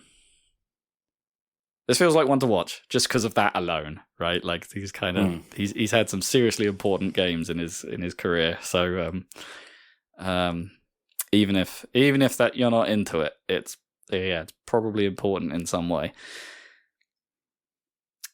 Alrighty, I'm having one of those moments where I can't remember the next game on my list. So skipping over that, oh boy, we have to talk about Stranger Than Heaven because this game looks weirder and weirder as it goes on. Stranger Than Heaven, if you don't know, is the next big project from RGG, specifically the Yakuza team. It is a a story set over 100 years, I think in the sort of starting in the early 1900s. Or maybe a bit earlier than that, actually, maybe 1850 and to 1950 kind of thing. Anyway, it's a sort of an old-timey Yakuza tale that's with a fairly lengthy time span that we already know has some weirdness to it. Like, I'm already... we already knew that Snoop Dogg was in it, which is kind of wild. Okay. We already knew that they were resurrecting a dead actor who was, I can't remember his name, but he was super. He was all over Yakuza films in Japan, basically. Like, so it seems like the right guy for the job if he were alive, but the sort of bringing him back is kind of weird. And it seems like they're doubling down on that because Snoop Dogg has allowed the resurrection of Tupac. And so Tupac is in the game. It's so weird. Oh, okay. It's so weird. I mean, he was already a hologram, I guess. So yeah. I mean, dead people aside, this game looks ridiculous and super awesome. It's out January 15th next year, so it's a very early game, 2027. And I'm loving the fact that everything they do, like in terms of the trailer presentation stuff, seems very jazz infused, which is cool. Like it's almost got a New Orleans / old mafia vibe to everything. Like it's pretty cool. I don't know how much jazz was prevalent in Japan in the early 1900s. I guess like probably as much as Snoop Dogg was prevalent in the 1900s Japan. Yeah, this thing seems cool. Of course, it's cool. It's RGG. Everything they touch is cool.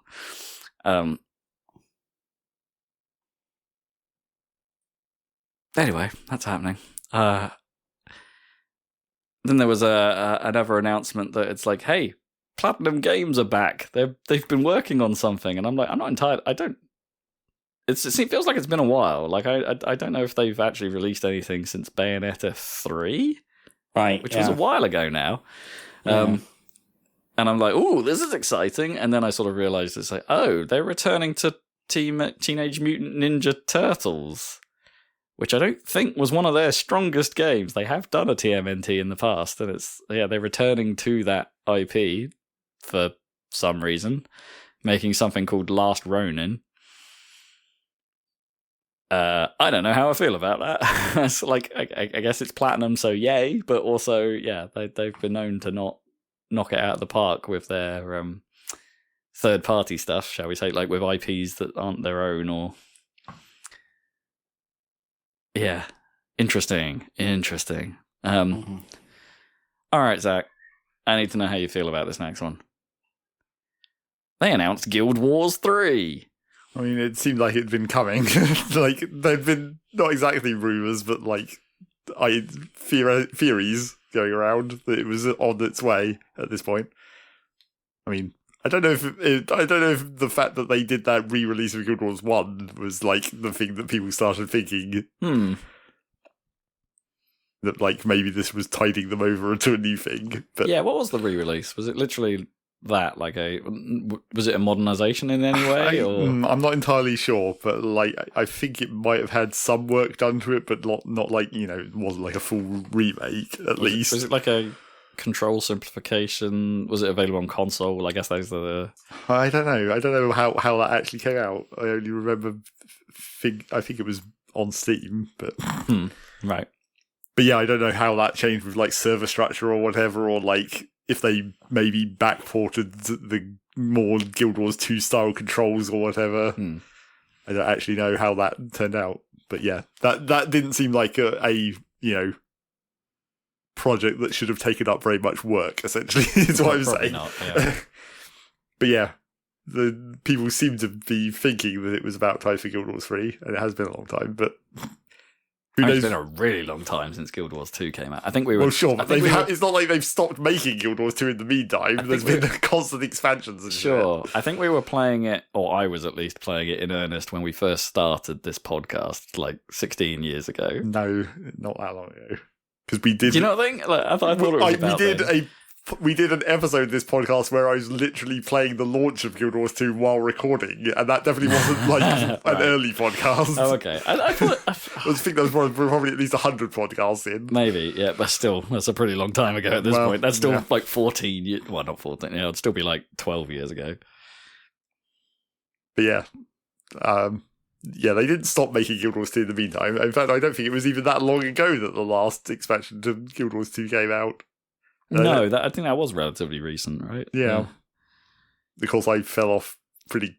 I never got any of the expansions, and like the expansions seemed weird to me because of all like the mounts and stuff. Like the few times I went back to Guild Wars 2 after that point, and it's like you get the free mounts because everyone needs a mount, and I'm like, why the hell is this?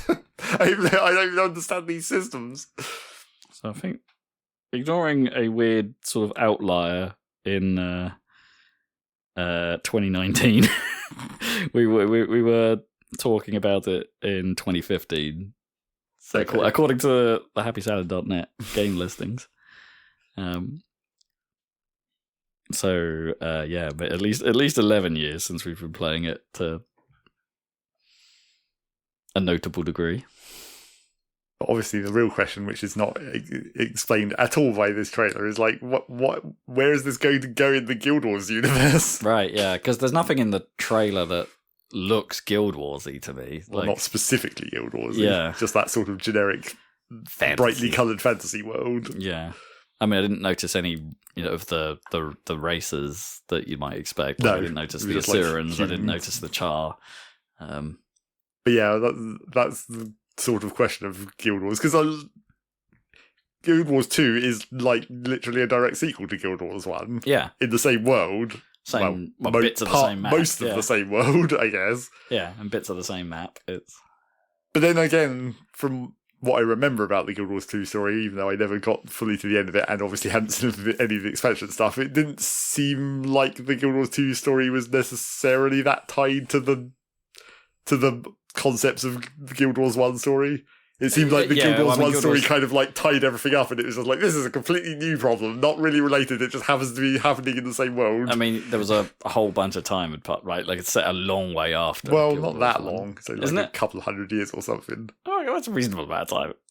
Because, I mean, I guess it wasn't in the first expansion. Well, there was I think you got some of it as a like free transition between the original game and the first expansion, but when they go back to the jungle, you go back to some of the parts of the jungle that were explicitly in Guild Wars 1, like the Bloodstone and all that stuff. Right.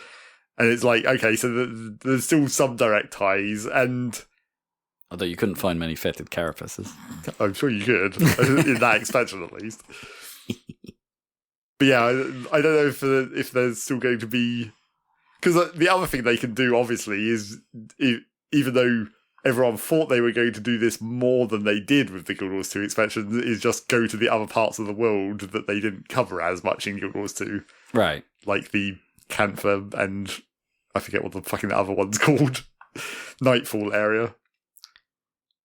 I remember Guild Wars 1 had a whole bunch of, like, most of the opening of that game was, like, in desert, which wasn't all that interesting. Oh, it's not desert, it's the Brownland. Just Brownland, the burnt-ass, like, post-charring Ascalon after the char blow it all up.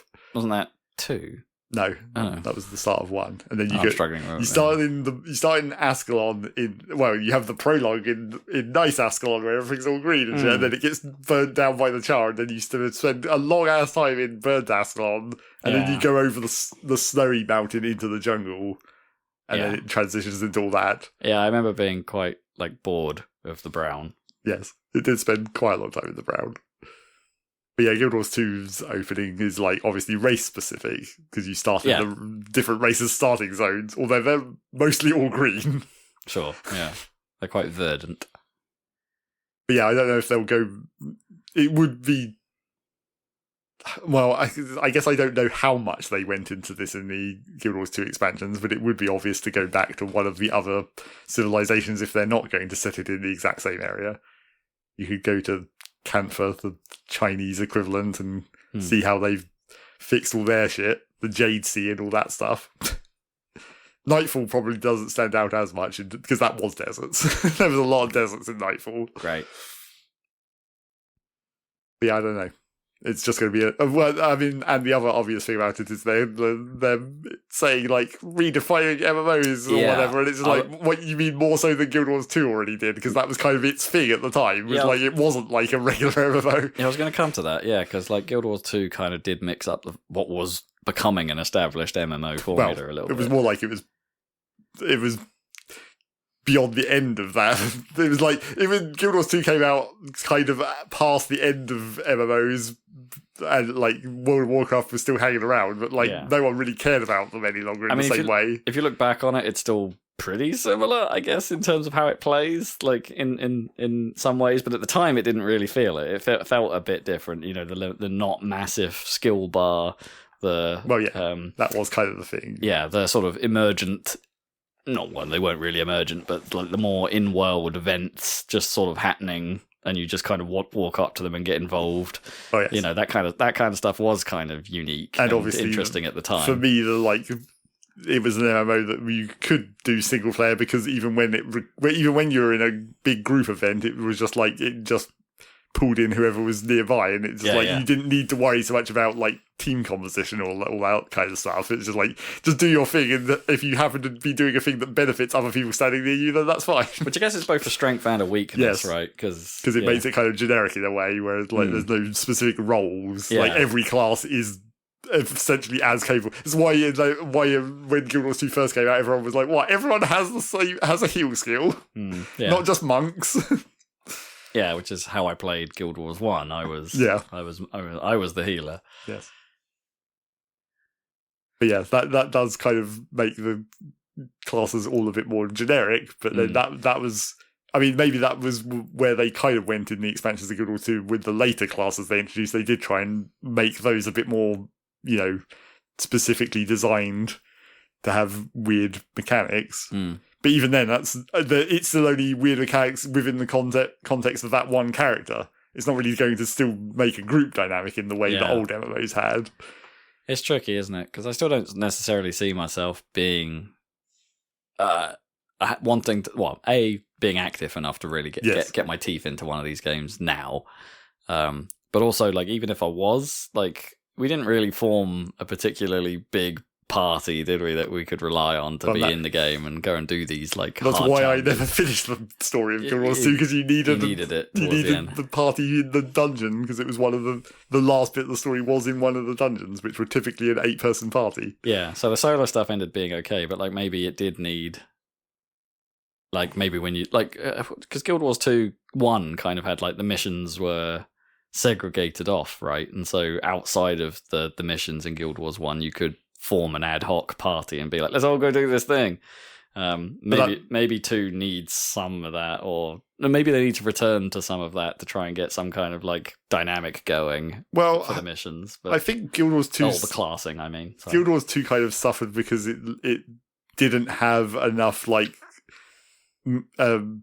in-game capability to just form teams in the early years for doing stuff like the dungeons, because it took them like quite a number of years before they introduced like a proper LFG like search system where you could be like or you could like put yourself as a, you know, invite me into your team thing. It didn't really have that initially. I'm available, so like it was like you had to be in a guild and you had to have a bunch of guild members be on the guild chat and be like, should we go do this thing? Right. Yeah. Whereas like ideally, if you wanted to continue the way the open world part of Guild Wars worked, where you just show up and do things, you'd have some kind of automatic matchmaking where it would just like pull a group of people together into the dungeon. And maybe it was a little ahead of its time, because that stuff is like definitely a thing now, right? Because it's how like open world games like Forza Horizon work, right? You're like, it's pulling in players into servers kind of seamlessly to populate your world. And maybe they just didn't realize it at the time, but like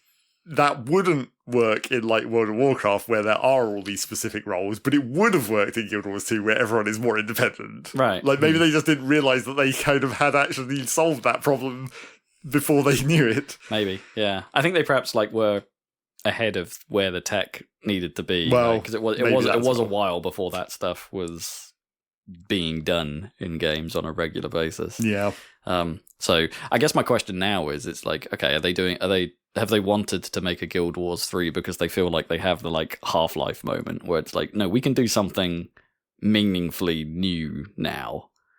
Yeah, like if you look at the transition between Guild Wars 1 and Guild Wars 2, is like, did it really change that much? I don't know if it did. I mean, it did. Like, they're quite different games. Well, I don't know if it's like, really the thing that makes Guild Wars 2 different is mobility, and that's not actually that complicated. It's just like you can move while casting skills and you can dodge. Sure, yeah. And that was like that was a huge change from Guild Wars 1, but that's like not actually a very large amount of like content in terms of the change. Sure. I mean, yeah, the direct control was kind of a thing, as you know, being the jumping puzzles and the world building that sort of led to in places. And... But I don't think is that necessarily going to happen in a Guild Wars 3. It's like I don't see they being.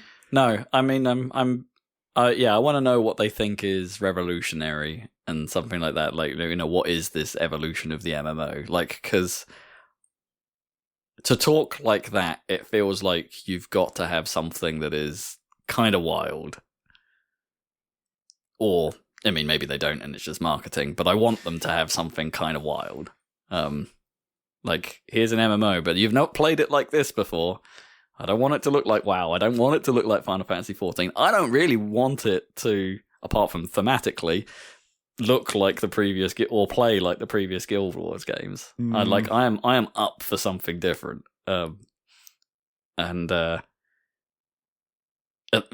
Intrigue me. Make me interested, guys. Yeah. I mean, maybe I'd have a more useful perspective on it if I had played more of the more recent expansions, because it seems like some of the mechanical stuff they did in them with like the mounts and the flying mounts and all that stuff, obviously some of that was just a directly comparison to World of Warcraft, but like I think they were trying to do, like, the flying mounts had like flying stuff to do in sort of the same way Guild Wars 2 had like underwater stuff, and that was kind of a big deal at the time. Right, yeah, I'd forgotten about the underwater stuff. Yeah. So I don't know if that is something could lead in more into Guild Wars 3 somehow.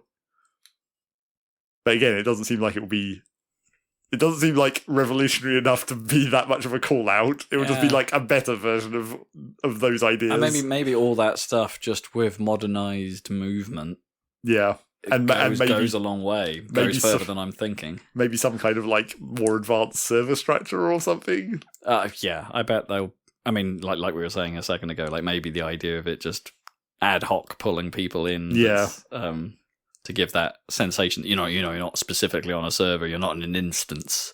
You are in an instance, but it's like seamlessly doing it. I mean, Guild Wars 2 did that as well. Just like, obviously, when you were on a map, it was like there's only a certain number of people on that version of that map. Sure.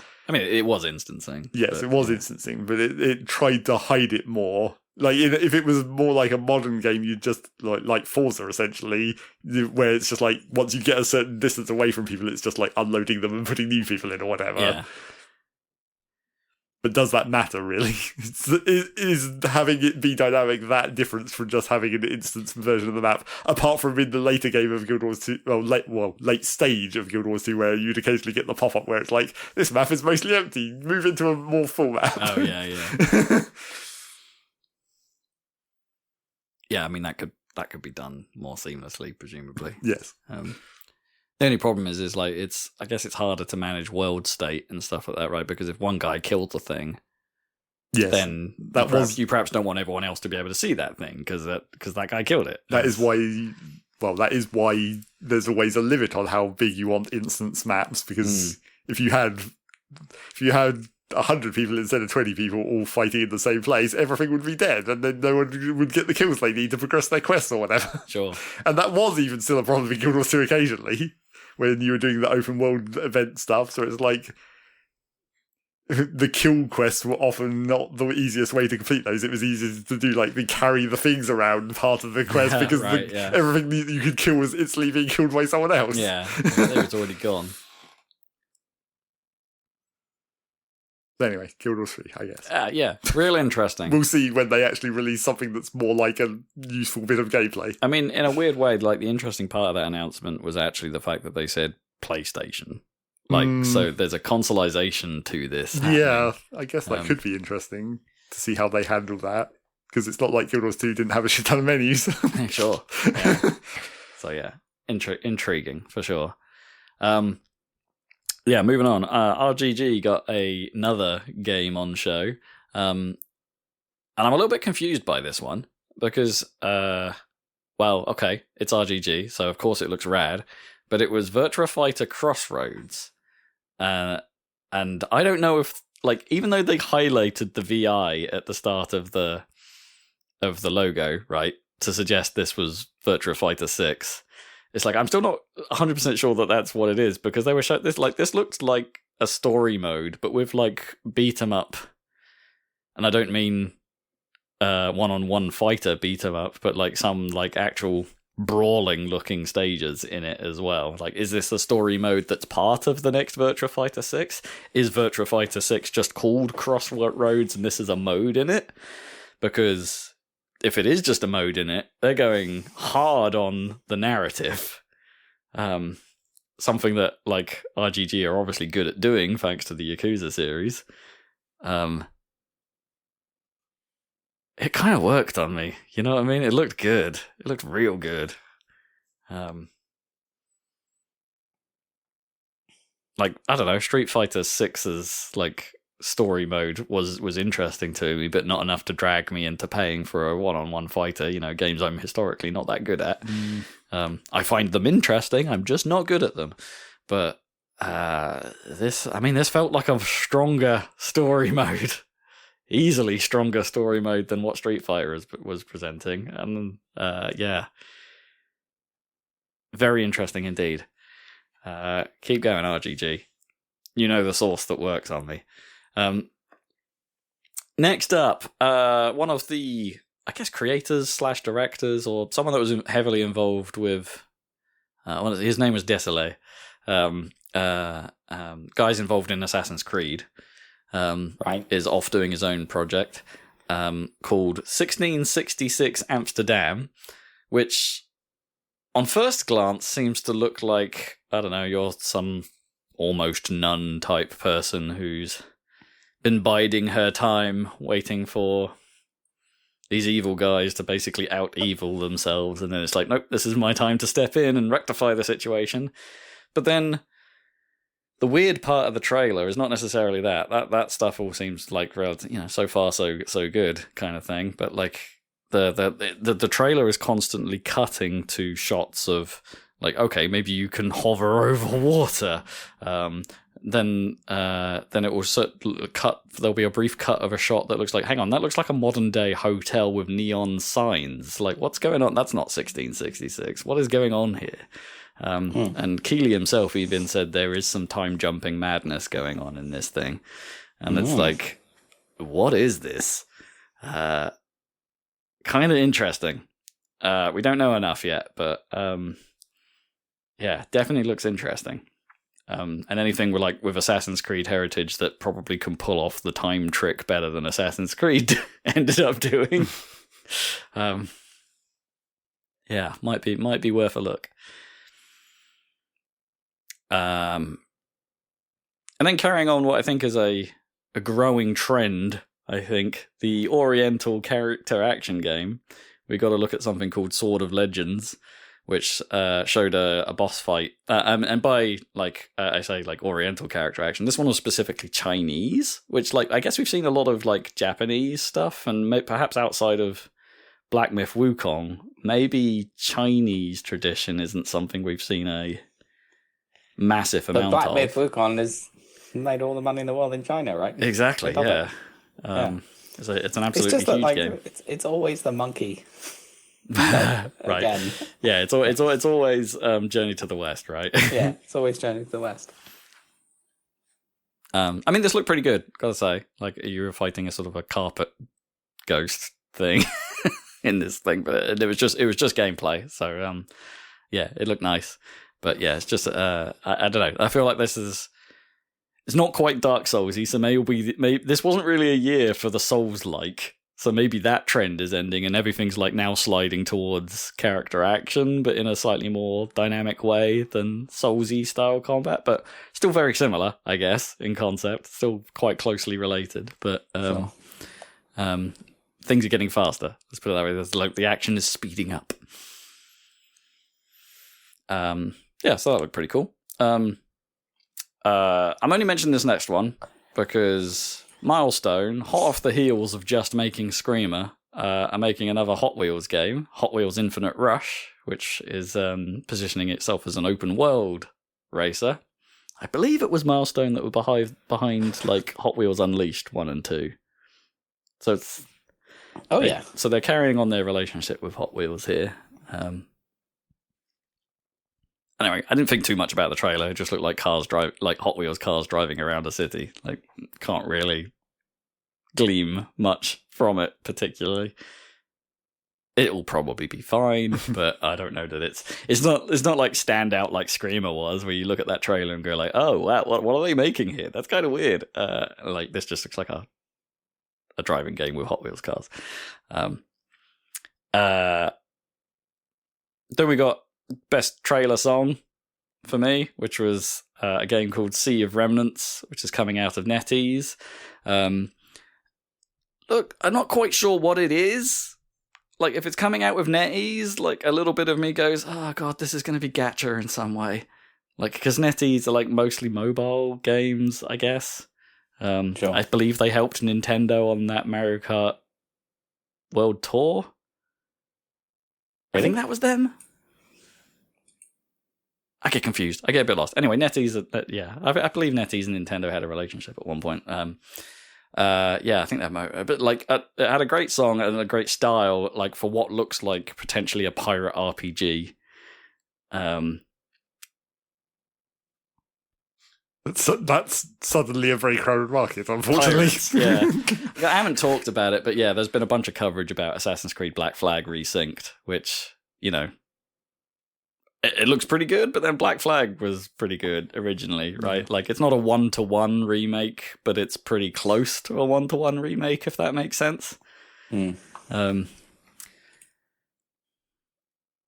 Yeah, I mean, it looks pretty good. That's probably going to be a bit of a hit, I think. Yeah, people like that one. Yeah, and they're sort of downplaying the. I think they've. I don't know if they've said they've outright removed the Abstergo plot line, you know, the modern day plot line from Black Flag, but they've definitely reduced it, is what they've said, but they haven't like just removed stuff. They've then added stuff to the pirating, the main game. Yeah. So yeah, we saw a bit of that a few times. Everyone's gonna be insufferable with the sea shanties. Yeah, and stuff. Absolutely. I mean, that was great. And kind of last on my list, the last part of the Final Fantasy VII Remake trilogy was announced as being released last year. Yes, it is the last part. There's only going to be 3, which I guess was the plan all along. We kind of knew that, but now it's confirmed. Yeah, that is out next year. I still haven't played the first one, and it's been pretty high on my hype list for a long time, but I'm torn between just getting it and playing it and Zach wanting us to do video of it. But there's those things will probably be a very long game to. Yeah. Well, you did it with the first. Yeah. You've done it with the original. Yeah. You're gonna do it with the remake. I think these games are bigger than the originals. That's the problem. Sure. I think one of these games is bigger than FF7 on PlayStation or on PC, like the original. Sure. That's going to be... I mean, not that Skies of Arcadia isn't a long video series, Yep. Let's be honest. But this one is going to be ridiculous if we do it on video. But yeah, I would absolutely love to sink my teeth into these, but I am so far behind that I can't really comment. So, and you might as well wait for them all to be out at this point. Yeah, maybe at some point they'll do a collection. Yeah, release. exactly. Just wait for them to Mass Effect it and put them all in one product. Yeah, which would be great. They also announced that Rebirth is coming to Switch 2. Like they'd already done the first one, so like Rebirth is coming to Switch 2 soon. And that's my list for now. Like Xbox hasn't happened. There is at time of recording. Switch or Nintendo are rumored to be having a direct very soon of some description. They have teased that it is probably going to be Splatoon related because they recently put out a here's the history of the Splatoon games kind of video. So yeah, expect a Splatoon Raiders direct would be my guess. But hopefully they do an actual direct. They kind of need to show more than one game this time of year. Yeah, I would love to know what the back end of their year looks like, right? We don't really know what's their holiday lineup for this year. So yeah, I feel like they've got to do something. And I'm sure all the other companies that aren't Nintendo directly would still like them to put in make a not an indie, but make a real Nintendo Direct and still give them some exposure on that side. Sure. I mean, knowing Nintendo, they do sometimes have like the partner directs, right? Which aren't quite indie directs, but they're not first party stuff. But I think it's just like us, the general public are like more interested in the thing that calls itself the Nintendo Direct and not the other ones. I know what you mean. You want the main event. You want the big ticket items. And I feel like we haven't had many of those this year. Obviously, the Star to Fox Direct surprise is high up there on my hype list, but like, oh my God, that game's like 2.5 weeks away. Oh. More than one podcast away. Well, yeah, just about more than one podcast away. Oh my God. Look at all those fur. Look at all those furs. All those furs. So many furs. Are they still called hair? I suppose they are called hairs, the individual bits on fur. Look at Falco's feathers and his backwards knees. Look at it. That's what I got for news. All right, it's time for what you've been playing. Zac, you better tell us what you've been playing. Yeah, give my voice a rest. Well, fortunately, not much for considering the length of this podcast, even if Rob needs to stop talking for a while. I guess another big patch, another relatively big patch for Endfield happened. Still not, it's like, so we hit the end of the 6-week cycle, so this counts as the next big patch. But it's side stuff again. There's no more main story progression again. Oh. So not the big patch after all. Yeah, kind of. But so it's got another new map area, which at this point feels really weird for the second area, because it's like they just keep inventing new places to put bits of map and avoiding the one place that we're meant to be going. Like because the main story throughout practically the entire time you've been in the second map area, they keep mentioning, the North Ruling Exclusion Zone. This is where all the trouble is. We're going to go there eventually. And, at the end of this last major bit of story where you've defeated the big boss, it's like, thank God that's over with. Now we can go and deal with the North Ruling Exclusion Zone. And then we're still not going there. And they just keep inventing new other bits of map that aren't the North Ruling Exclusion Zone. Well, you're being excluded from it. Yeah, apparently. But yeah, there's a new bit of map, but it's still side stuff mainly. This bit of map may be the area for a new piece of sort of grindable endgame content. I'm not entirely clear on what it exactly is, but people seem fairly excited about it conceptually, I guess, or from early footage of it. I can see that. Kind of makes sense because the end game didn't, or the grindable stuff didn't sound all that interesting. Yes, it's not super good. Yeah. From the very little bit of it that I watched in a video, it seems like it's going to be, it's still combat arenas, but it looks like you basically pick what the ways of enemies are. So you set up a route through a set of different enemies, and then maybe that affects the rewards in some way. So you're looking at different team builds could potentially be more efficient to get through different chains of enemies or whatever. I don't know how it's actually going to play out. Although I say that it might be the new endgame content, but I think it may also be time limited. It might go away. So I don't know, unless this is just the first iteration where they're still testing it, essentially. Sure. So it's like, if it does turn out that this is how they're going to do it, then it maybe comes back permanently at some point. Or is it a hint that perhaps this kind of stuff will end up being sort of like an event structure? Like if it is a time-limited thing, it's like, we'll do this for a while, and then we'll do something else for a while. Well, yeah, or it will just be an event structure where it's time-limited, but it's essentially going to be like, it will just keep coming back basically every month or whatever. Right. It will just be a slightly different version of it, but it will be essentially the same thing. It'll be like Salmon Run for Splatoon 2, where it's on sometimes, off sometimes. Yeah, maybe. And then obviously, with this patch, there's those 2 new characters. The mysterious second character who hasn't turned up in the story at all yet, so no one knows anything about him. And then the one obvious character where it's like, oh, well, obviously she was going to be a character. Okay. Which is the one you theorised in previous episodes. Yes. Like, yeah. Coma Lady, is it? Or... Oh, no, not Coma Lady. She's still in the coma. Because main story hasn't advanced yet. Right, yeah. So like, she obviously couldn't be it's just like one other character who was really obviously going to be a character. And her character, like, gameplay stuff is sort of interesting again, because... Well, firstly, it's weird, because, like, her from all that you've seen of her throughout the main story stuff... Her weapon appears to be like power fists, basically like Fallout. Right. She has like gauntlets, then she punches people. And it's like, okay, that's fine. Not like arms. Not quite, no. No springs. No extending to them. But like... Why hasn't Nintendo made an arms too? Because it failed so badly the first time. I blame the soundtrack. Clearly. Whoa. But you've seen this character all through the story, and she's been punching things.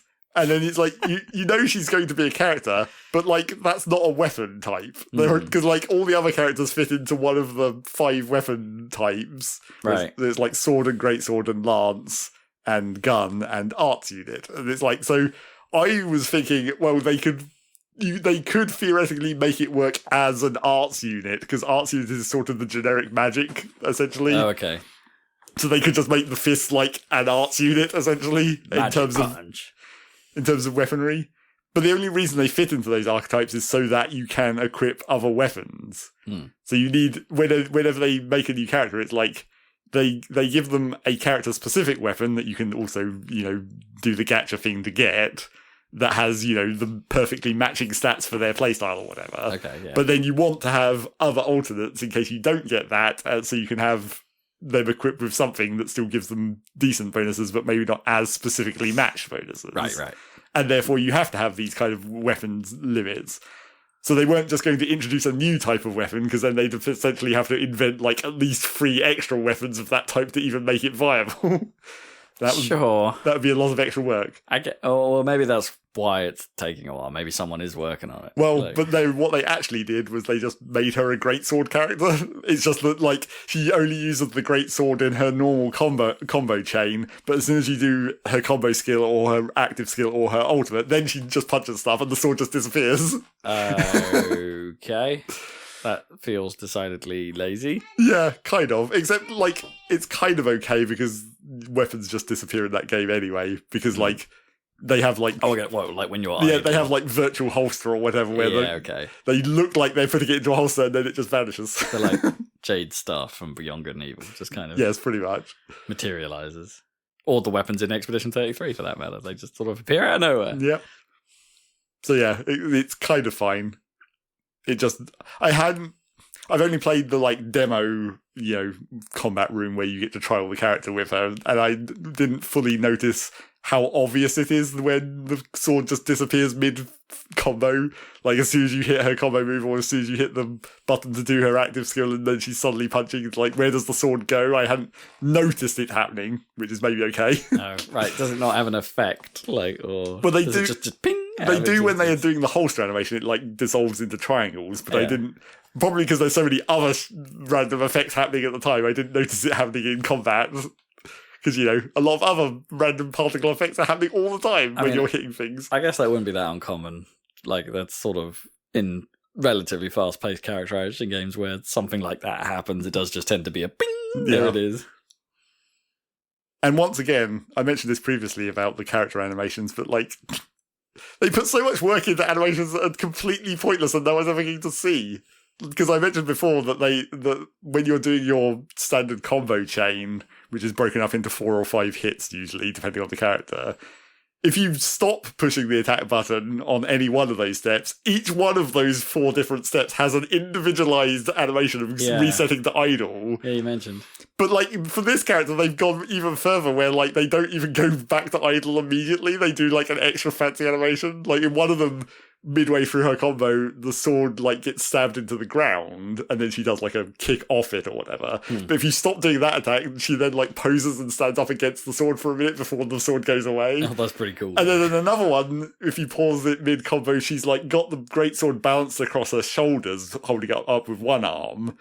But if you, that then transitions into another attack. But if you stop the animation there, she like pulls out a drink with the other arm and like drinks it before getting rid of the sword. It's like this whole extra like 5 seconds worth of animation that you're never going to see because you're never going to do that. That's never going to happen. Are you just doing it because you know that system exists? Yeah, exactly. Yeah. It's like I'm just doing it to see if they did it, and they did it, but they did so much of it. It's like a lot of work that you're putting in for this entirely pointless thing. I mean, that's pretty cool, though. It is pretty cool.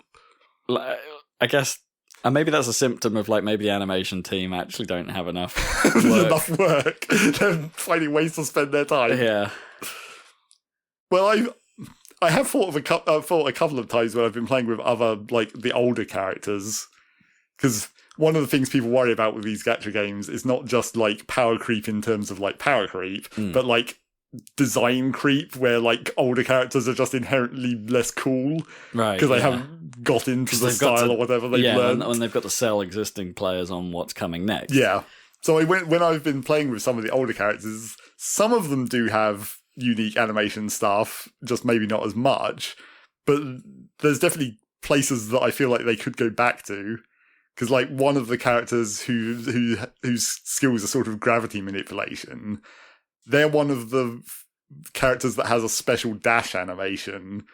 Because a few characters have it where if you do 2 dashes in a row, the second dash has a special animation for no particular... It's not really... You don't really see it in combat because the dashes are dodges then. But if you're just running around in the open world and you do like a double dash, it does a special animation for some characters. And sometimes that actually seems like it might move you faster as well, which is worrying. Huh. But yeah, her second dash animation is like she essentially like rides on her staff like a broom for a moment because of her gravity skills. That's kind of neat. But then for some reason, if you do her jump attack where you dive down and hit the ground, she just has like a normal like landing animation. And I was like, oh, that should have had some gravity effects on it, right? She should have like floated to a stop instead of actually hitting the ground. Yeah. That would have been cooler. Couldn't you have wowed it a little bit? But yeah, I think there's opportunities if they do need something to do to go back to older characters. But they're probably not going to do that. You got to make the new characters more and more cool. Yeah. Forever. I can see why that's a thing, though. Yeah, you do need to.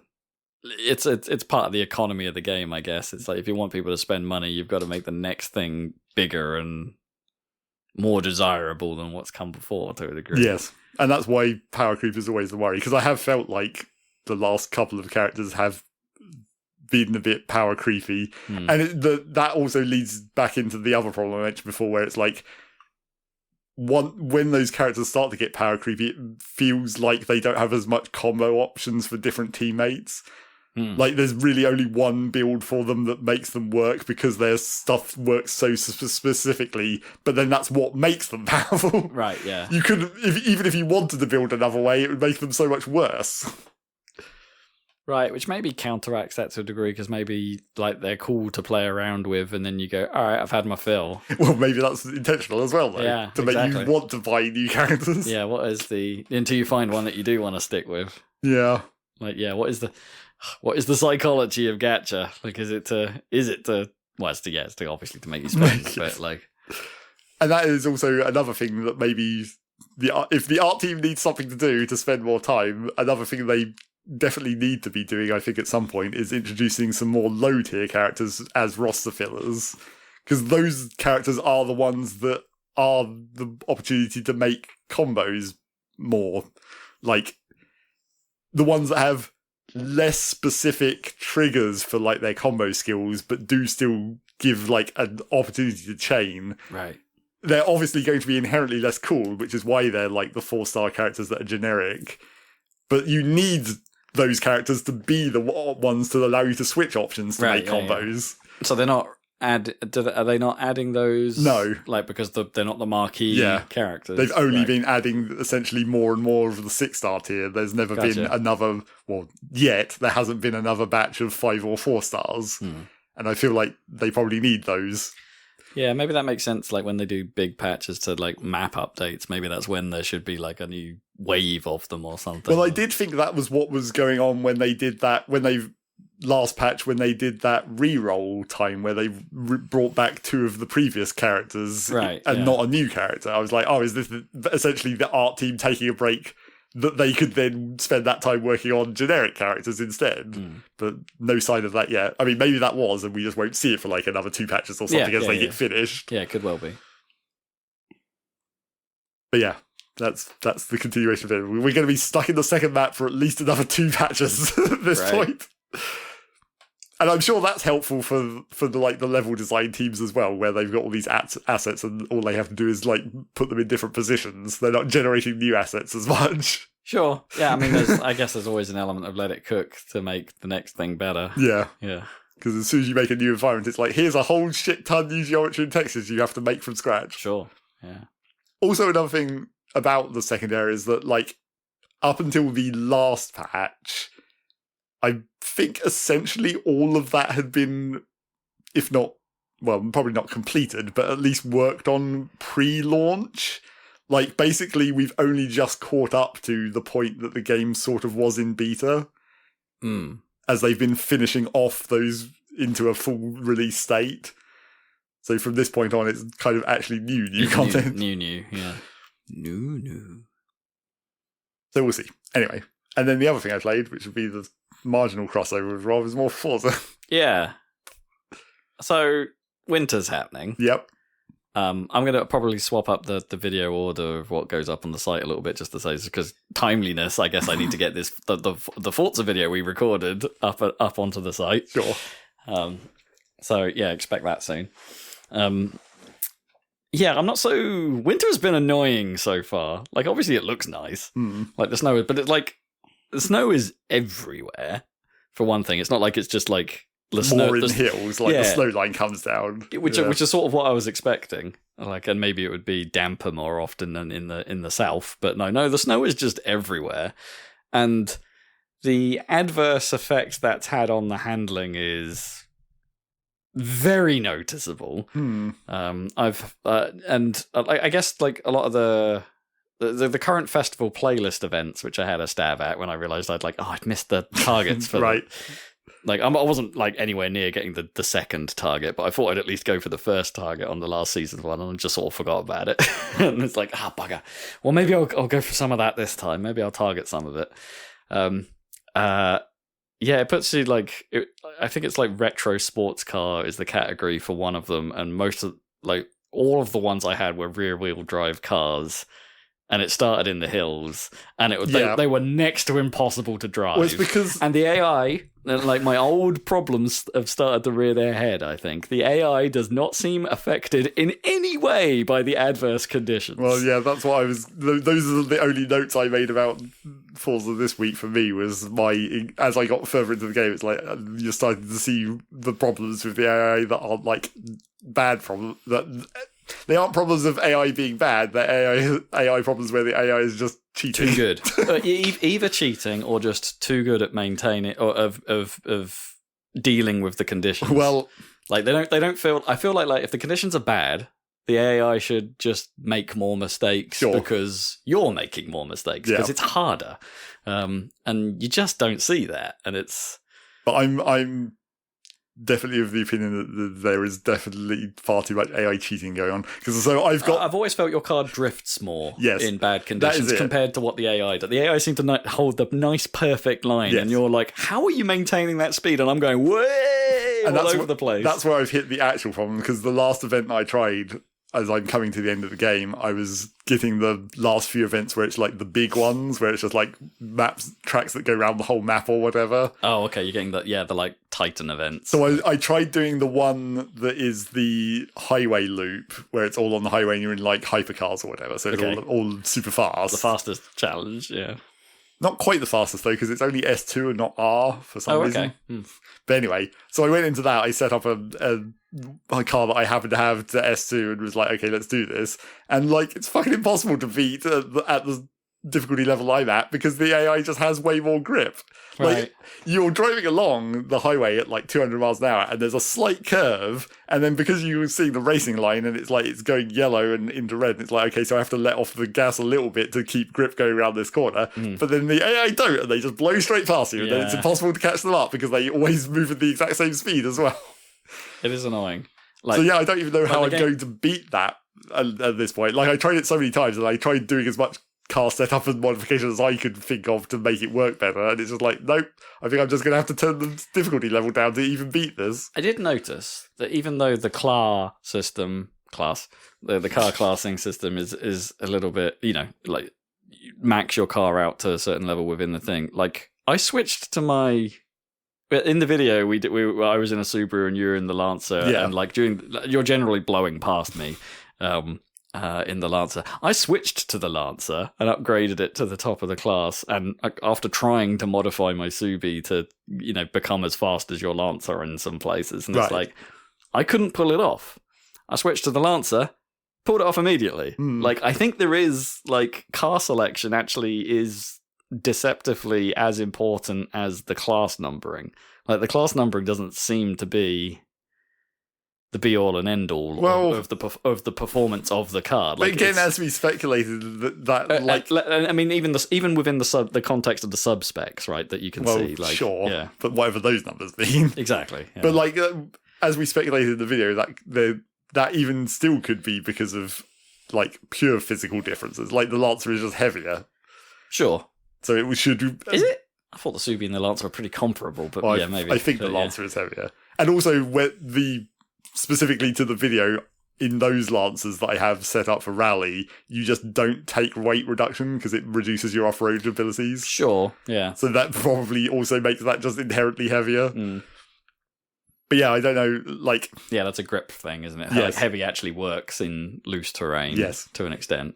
Which you'd think doesn't make any sense, but it does. So it's... But that was the thing I was thinking about doing this hypercar loop, is like, maybe I should try doing it instead of trying to upgrade a car to maximum S2 and then doing it in that. Maybe I should try deliberately not making it high S2, make it low S2 and see if that helps. Like, that you think that, like, it would scale back the AI a bit to match your level? Like, if I can exploit the numbers better than the AI at a low level rather than the maxed out level. Like, if I can make a car that's not necessarily as fast but has a lot more grip for that level, would that compensate for the AI's cheating grip?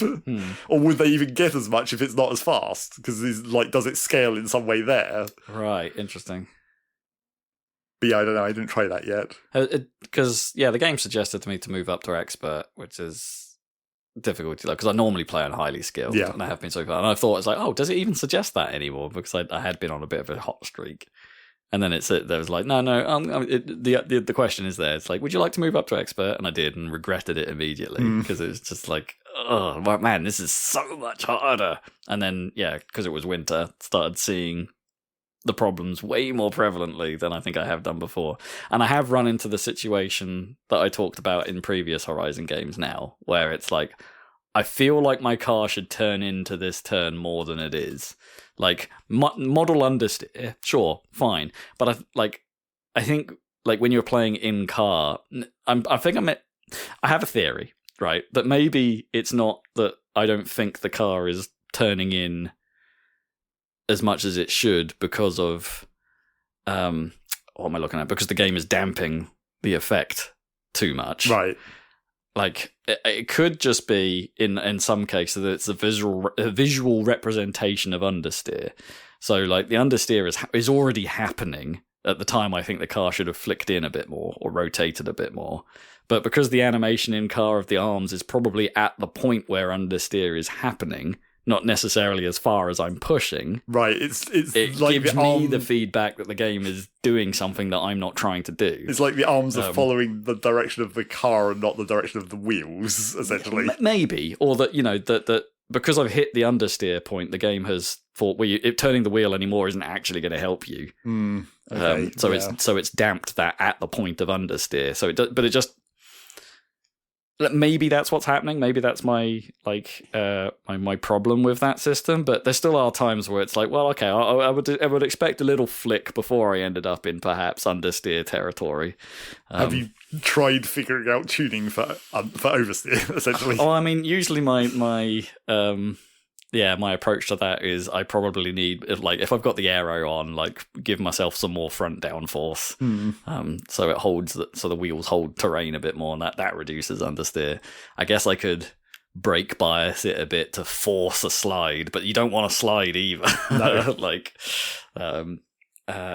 It's really tricky, and as I say, since these sort of, they're not really wet, they're sort of sleety conditions. That seems to be like the default of nighttime winter is just sleet. It's sleet, which is kind of interesting. It makes some nice effects and stuff like that. The spray on the windshield on the in car is kind of it's got a different look to it, which is nice. I'm having a harder time with it for sure now that it's winter. Just playing the game, which it's because of the AI scaling issues. It's like maybe I'd have more fun just putting it in PvP right now, and seeing everyone suffer. Maybe. Anyway, I'm not enjoying winter as much as I did summer and autumn. That's my take on it. It feels like it's exposing the bits of Forza I don't like more. I'll just try and avoid doing night races, I guess, and that will probably help. Avoid that street racing series, the festival playlist, and maybe I just head south and try and do more stuff down there where the conditions might be not as bad. I don't know.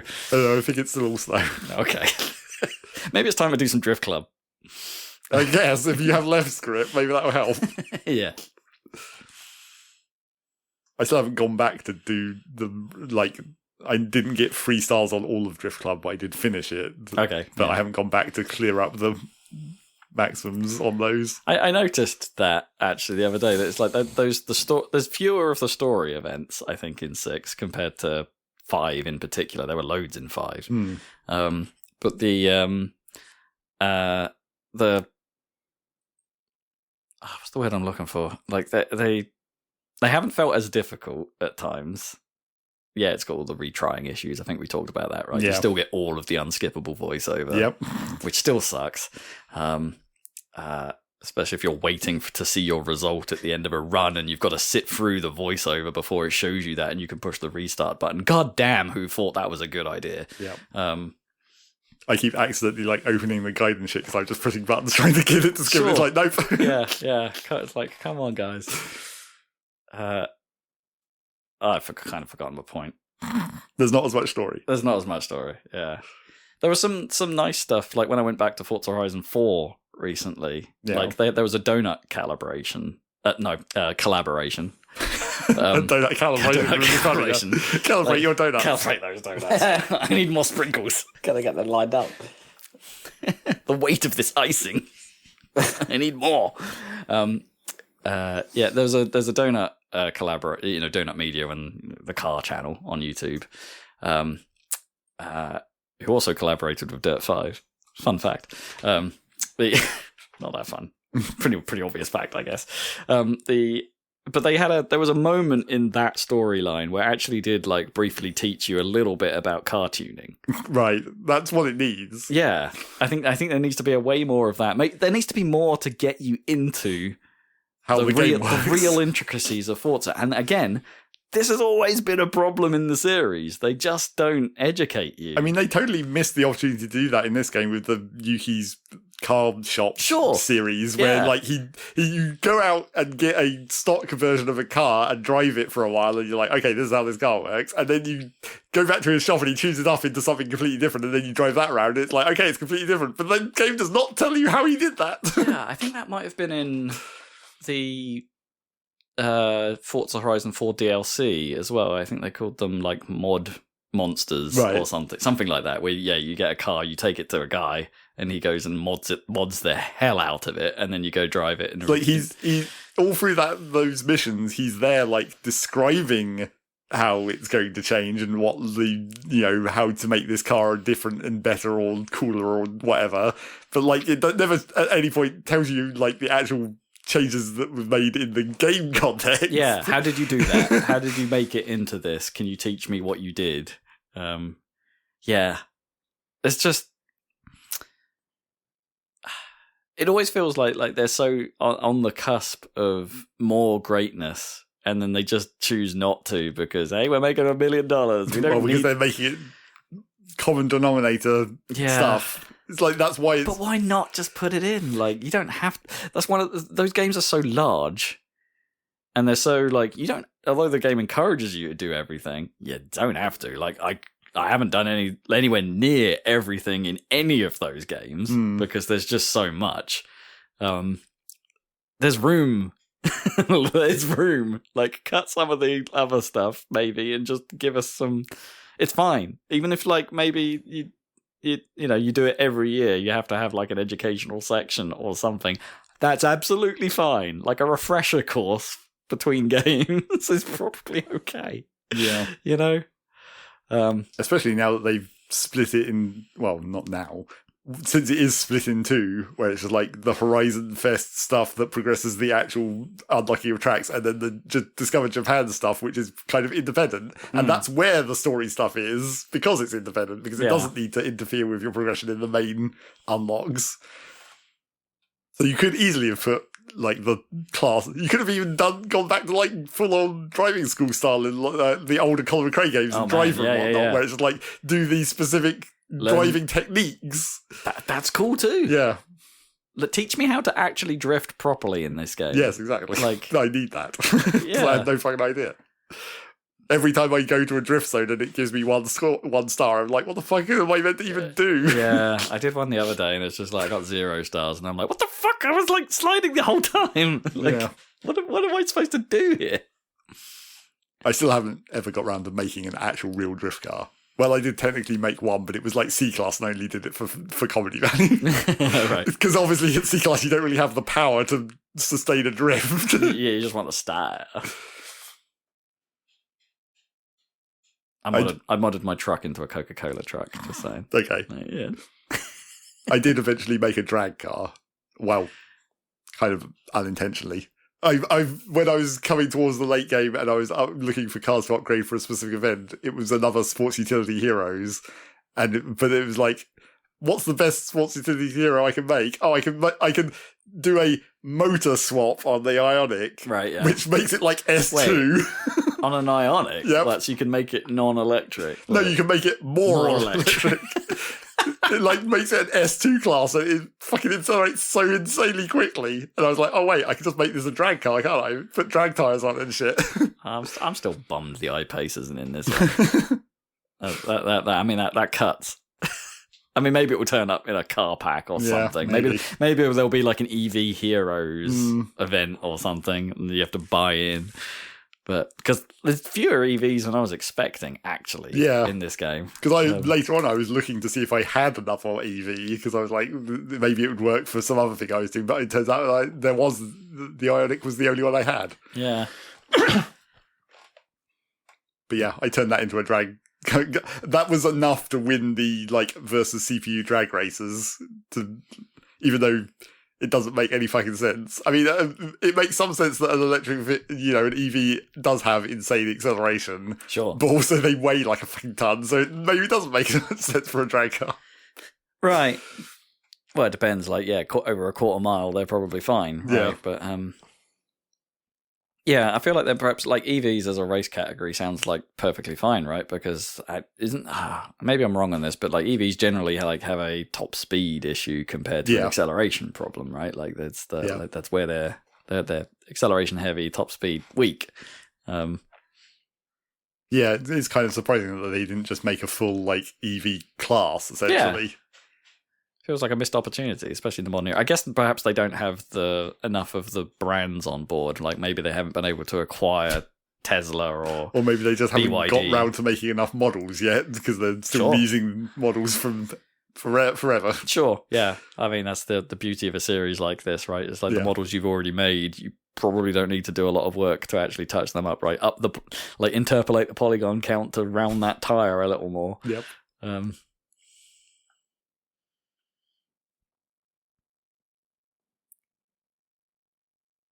I mean, yeah, we're doing what we normally do. Got to point that out. Yep. We're pointing out the flaws in a game that we generally really do quite like. Okay. But it's a good one entry in the series for sure. Yeah. But it is still it's still from a long-time fan's perspective, it is kind of frustrating that they still haven't addressed this stuff. I don't think they will in the next one. No, almost certainly not. Here's looking at you, Clutch. Well, that would be the Pokemon Power World situation where it's like, will the competition force them to get better? Yeah. Which the answer in both cases is no, because they never do. I mean, yeah, they are somewhat I was about to say they are somewhat undisputed. I guess because no one thinks much of Motorfest. I can't say it. No one thinks much of Motorfest. What are you trying to say? Uncontested, right? Is that what you're... Uncontested, yes, thank you. But no one thinks No one thinks much of the Crew Motorfest. Yes. Right? So that's and that's the closest competitor I guess it has. Yes. Apart from going back to like Burnout Paradise. Or going sim and playing Gran Turismo. Sure. Or maybe GTA 6's like handling model will be good enough that it becomes a racing game, maybe. I'm super curious what the handling is going to be like because it was so different between 4 and 5. Absolutely. GTA. Yeah. I mean, it won't be, but I hope for a bit more of the crazy GTA 4 handling. So who knows? It'll probably be like Forza. Rolly suspension. Yeah.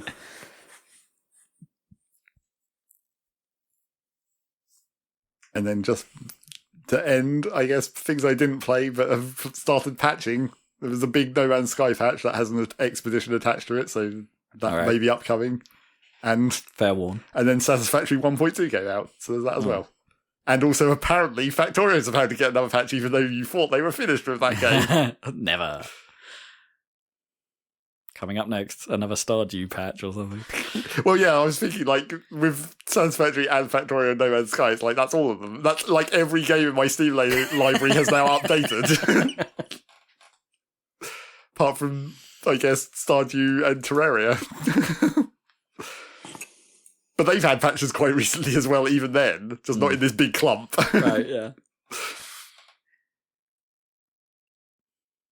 And that's probably enough of this podcast, right? Unless Dan wants to say anything. I haven't talked about the other things outside of Forza. We don't have time. Yeah, we can. I can do it quickly. Played some more Ark Raiders. I died. It sucks. Dying sucks in that game. Because it's just like, well, my entire inventory is gone, my guns are gone, my backpack is gone, anything I gained in that last run is gone. It's a ball ache. That game, I like Ark Raiders, but boy is it grindy. Like, you have to put hours in to make progress in that thing. And even when you make progress, you're reluctant to progress because it's like, I could lose this. Yep, because it's risk. Yeah. I'm not sure I'm on board with the loot, what do you call it? You're not on board with an actual extraction shooter? Yeah. When it's actually doing it properly? Yes. I mean, it is doing it properly, and I can get why people are into it. Just, like, for me, that risk is palpable and almost too much. Yes. Like, it's too annoying when you already had problems with just roguelikes where you just fail a run and that's a waste of time. Yeah. The feeling of a waste of time is quite annoying to me. So it's and I don't know that it necessarily is a get good problem with extraction shooters because stuff could just happen. Like the round I died in was like really frustrating because Kippers and I managed to take out a bastion on our own, which is like a big walking tank thing. Right. And we took out one of those and looted it and got some cool stuff, some high value stuff out of the loot. And then it's like, oh, man, we've got to haul ass to an extraction point. There's not a lot of time left on this map. So we do so. and like the route to the one extraction point we could make was littered with stuff, like, which doesn't always happen, but it was an incredibly populated route. We got kind of swarmed. Kippers goes down, but manages to crawl his way to the exit. I ran out of ammo on my route there, and so a singular tiny little thing called a wasp, which is like kind of funny in this context, it's like the wasp takes me out. So when I crawl my way all the way to the extraction point, it opens, I literally fall into the thing, and I am inches away from the extraction point until I run out of like death health. Yeah. And just die, like, with my hand in the hole, pretty much, to exit this damn level. And I'm like, you mother... So annoying. Couldn't you have just given me a gimme on that one? Like, it's just... Well, it's like you need it to, like, give you a percentage of your stuff back, compared to, like, how close you were to the extraction point. Yeah, maybe. Some of your stuff fell off you and rolled into the hole. I was in the safe area. That's the annoying thing. Right, you weren't in the zone, but you were in the bit that counts as safe. Yeah, I wasn't going to get shot where I was. So annoying. Anyway, yeah, I did a bit of that. But the thing I kind of wanted to talk about, and this may be the bit where I lie and say, like, this might take a little bit of time, is like, I'll condense it as much as possible. I picked up a copy of a game called Street Racer. Generic. Yeah. Could be anything. Okay, well, that's telling, like, that you don't know what it is, like, immediately. So the version I picked up is a PlayStation 1 game. Well, that makes sense. From about, I think it's 1996, so pretty early in the PlayStation cycle. And it's a kind of crappy Mario Kart game. The reason I picked it up is because it was something I played when I was a kid, right? Like my cousin had it, and it's just like we played far too much of what is a terrible game. But like, what's kind of interesting about Street Racer is like it's one of those games where the versions of it are so wildly different from one another. Like, it originally came out on the SNES and the Mega Drive, and it's like immediately there must be a problem like forming in your head, right? So it's like, how do you imagine they did the SNES version? Well, Mode 7. Unless it was pixel art and they're all just pixel art, but. What's a kart racer? Like, see, yeah, I don't know. A kart racer on the SNES, you immediately think, oh, they did a Mario Kart, they Mode 7'd it. And it's like, yes, they did Mode 7 it. And it's like, it's not that bad. It's not Mario Kart, but it's not that bad. Like, it's all right. The Mega Drive version, however, is like, well, they couldn't do that. So it's presented a little bit more like a super scaler, like an Outrun style game, where they like the track is drawn on the floor using that sort of like it bends into the distance kind of thing. Yeah. They can't actually draw the track rotating under you. And it loses so much in the translation. Like, it is not the same game. It is a considerably more boring game. Like, some of the effect work is fine. Like, it kind of looks okay, but it's just not anywhere near as fun to play. Like, its systems are somewhat basic, I guess, compared to me. You don't, like, run over power-ups and get, like, a random thing that you can then fire at someone, and those can be interesting and stuff like that. No, it's like every character has their two attacking moves, like, fixed, which you can use on a sort of cooldown. But you also just have a generic punch. So, like, characters can punch left and right, a bit road rashy, I suppose. And as you, like, get punched, you take damage, and that reduces your... It's like losing coins, I suppose. You lose your top speed, you lose your stats. So then you have to go find a health pack and pick that up. That's the Street Fighter-iness of Street Racer. They very deliberately try and compare themselves to Street Fighter in some ways, and the fact that there's a damage bar in the same color scheme is kind of it.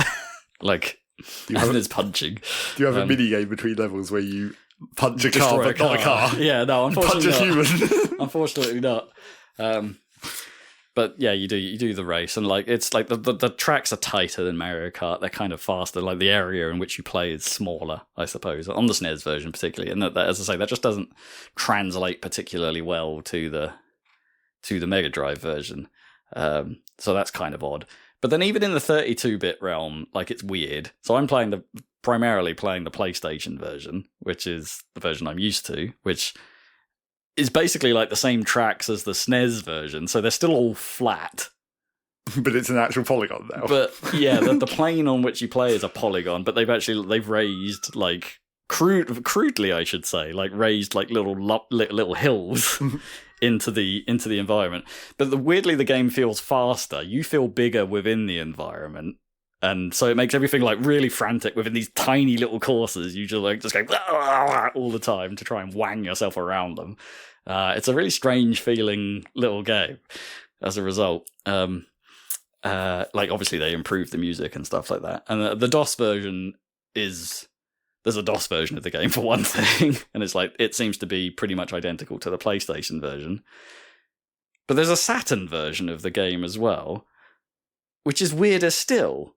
Like, instead of using like PlayStation's, it's the same game as the PlayStation one, I should point out, but like in terms of playing, but how it looks is really quite different. They use the Saturn's like 2D plane manipulation to draw the floor, so the Saturn's equivalent of Mode 7, I guess. Yeah. But then, as a result of that, they don't use polygons to do the sort of mounds that the PlayStation version does, and instead they fill it with stuff. So there's like there's more 3D models about the track in the Saturn version, like buildings and Moai heads and... Naturally. Of course. Always the Moai heads. So it ends up feeling denser, even though it's like actually, maybe in some ways, technically, like, yeah, and the backgrounds are different. There's like a weird, like, I'm kind of thinking like almost like Jazz Jackrabbit sky layer going on. Right, where the clouds like waft around weirdly. Yeah, it kind of looks really strange. And it's like, I don't know which version I prefer. They both look so like weirdly different from each other. Also, you can emulate the Saturn version pretty well now. Like, Saturn emulation has come on a long way recently, so running that on the Steam Deck is not too much of a problem. It's just a strange video game, and I don't know why. I just went sort of deep in this, like, why are the versions so wild? Like, it's like, I guess the Saturn probably could have done what the PlayStation was doing, no problem. And the PlayStation probably could have done what the Saturn was doing, no problem. Like, why are they so wildly different? Like, it doesn't feel like it's pushing either bit of hardware. Like, it's not a particularly good-looking game. I mean, were they? And it runs at 60 FPS on both of them. Were they trying to make it better in whichever came out second? Like, how far apart did they come out? I think they're all, like, pretty much the same time. Like, okay, the 32 bits are all at once, I think, and I don't know what the 16-bit ones, what the cadence of those was. There was a Game Boy version as well, but I'm not going to touch that. Yeah, well, it's a weird game. Just saying. That's my retro thing for this week. Oh, and I continue to play Horilitix that I talked about last time. Oh, right. That has held me for longer. I think I've now managed to finish all 4 levels, but I still find the first weapon, the base, like, shoot in the direction you point, the hardest one to play with. It's strange. Like, the balance kind of feels kind of weird, but yeah, it draws me back every now and then, that thing. It's pretty cool. Horilitix. It might be out by the time this podcast comes out. I think it's a couple days away. Has the Rob seal of approval. Yeah, good fun. That'll do me. I'm sure there's something I've forgotten. Oh, yes, there is something I've forgotten. Again, nice and quick, because I went back to playing Super Mario 3D World for a little bit. Right. But I was playing it handheld, and it kind of... I don't like that right Joy-Con. In particular, I don't like the right Joy-Con and where those buttons are, because I'm hitting the right stick accidentally all the goddamn time. And which moves the camera around in Super Mario 3D World. It's like, so yeah, I don't like that Joy-Con. I don't know what it is. Like, I guess I haven't really used it much because I've been using my Pro Controller. Right. Yes, that's probably it. It's like you've adapted to the Pro Controller. Yeah. So you're not used to how the Joy-Con feels. I don't like it. Not at all. Not at all. I played some Wonder, but with the Pro Controller and with the D-pad, because of course, yeah. I think the D-pad is quite nice and makes sense for 2D Mario. Absolutely, I reckon. Yeah. There's like a Switch 2 edition with some multiplayer stuff or whatever, but there is some single player stuff in there, so I thought I'd give that a go. It has a Giant Bomb kind of made fun of. It's like it has the one of those dumb Nintendo. It's like Super Mario Brothers Wonder Switch 2 edition plus Meet Up at Bellabelle Park. Yep, that's they always love adding a plus something to their names. Such a ludicrous name for a game. Yeah. So yeah, I've been hanging out in Bell End Park or whatever it's called. Yeah. You got a real you got to struggle to name things with bells in the UK and with any kind of without any kind of innuendo. Yeah. And Tokyo Extreme Racer, I grinded you ground to get to the skyline I wanted, and it's great. It's really fast. But I'm worried that if I get much further, the things will start getting too fast. Right. I think it's in the sweet spot of like this is the fun zone. Fast. Yeah, this is the fun zone. So I guess enjoy it while it lasts because it's the same as the rest of the game. It's just faster. You've got to the point where it's because you start out. They're not dog slow, but they're not. I don't know.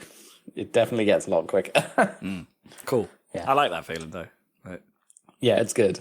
Yeah, and as you get better as well, because but the inner loop is a bit more technical, and it does get a lot harder to do in the faster you go. Right. Yeah. But there are large stretches of open highway, basically, where you where if you have a race there, it's almost basically a drag race. Yeah. Yeah. A drag race with some traffic dodging. Yeah, but then you got the nitros and everything that gets introduced and all that stuff. Do you have the Fast and Furious kind of moments where it's like too early? You used your nitrous too early. Too early? Yeah. Not really, because there's the SP battles, right? They don't have a finishing line. So of course, yeah. You kind of want to use you almost always use the nitrous right away. Yeah, just get ahead. Just to get in front of them, yeah. So, not so much. I found that to be the best Toge tactic so far, like in Horizon, is just stay right behind them right till the end. Well, sometimes that just happens naturally. In my case, I just feel like that's how you beat the area in general, where it's just you just beat them you beat them not necessarily on the last corner, but on the last corner that the AI is bad at. You just exploit that and then just win. Yeah. Although, going back slightly to Forza, as I was getting towards the last events that were unlocked on the map, I hadn't done any of the street races or the Toge, basically. I'd only been doing the main events, so I was doing those last, essentially. And I didn't even realise that was where you could use whatever the fuck car you wanted. It's I should have been doing those all along. Yeah, that and street races are just do what you want. Yeah. Yeah.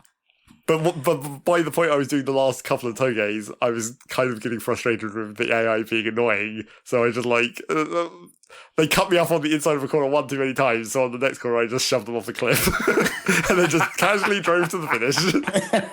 Wow. So you're the initial deep bad guy. Yep. Okay. That's pretty funny. It's a bit. I mean, it's definitely a not really a skill, and more of a random element. But in Tokyo Extreme Racer, the most satisfying way to defeat someone, especially on the long sections of highway, is just to see them crash into a toll booth in your rearview mirror, at the end of you.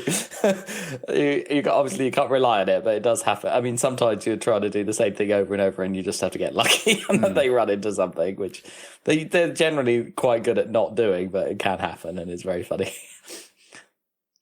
I mean, that's always pretty satisfying, seeing that in any racing game. Just seeing that happen behind you, it's just it's like, see ya. Yeah. Right, that's a podcast, I reckon. Yeah. Speaking of which, I wish Forza had an option of turning on a rear view that wasn't in the in-car rear view mirror. Right, I guess, yeah. Again, a thing that feels like it's been missing forever. Why can't I just turn on a rear view... Picture. Yeah. Anyway. You want that on the bumper. Yeah, absolutely. Whatever. Yeah. You need the rear view. So, yeah, why can't I just turn those on? Yeah, it seems like a pretty glaring omission. Anyway, I'm done. He's done. Well, we're done too. Thank you for joining us. we're Happy Salad. We do this every 2 weeks, so we'll be back in 2 weeks with one of these. But also, in the meantime, you can go on our YouTube channel. And then watch a video about Forza. And watch a video about Forza. Well, not yet. Give it a week. It's coming up. Yeah. And in the meantime, you can watch plenty of Skies of Arcadia Legends. So that'll keep you going. And we'll be back in 2 weeks with the Saladcast, so we'll catch you then. Bye.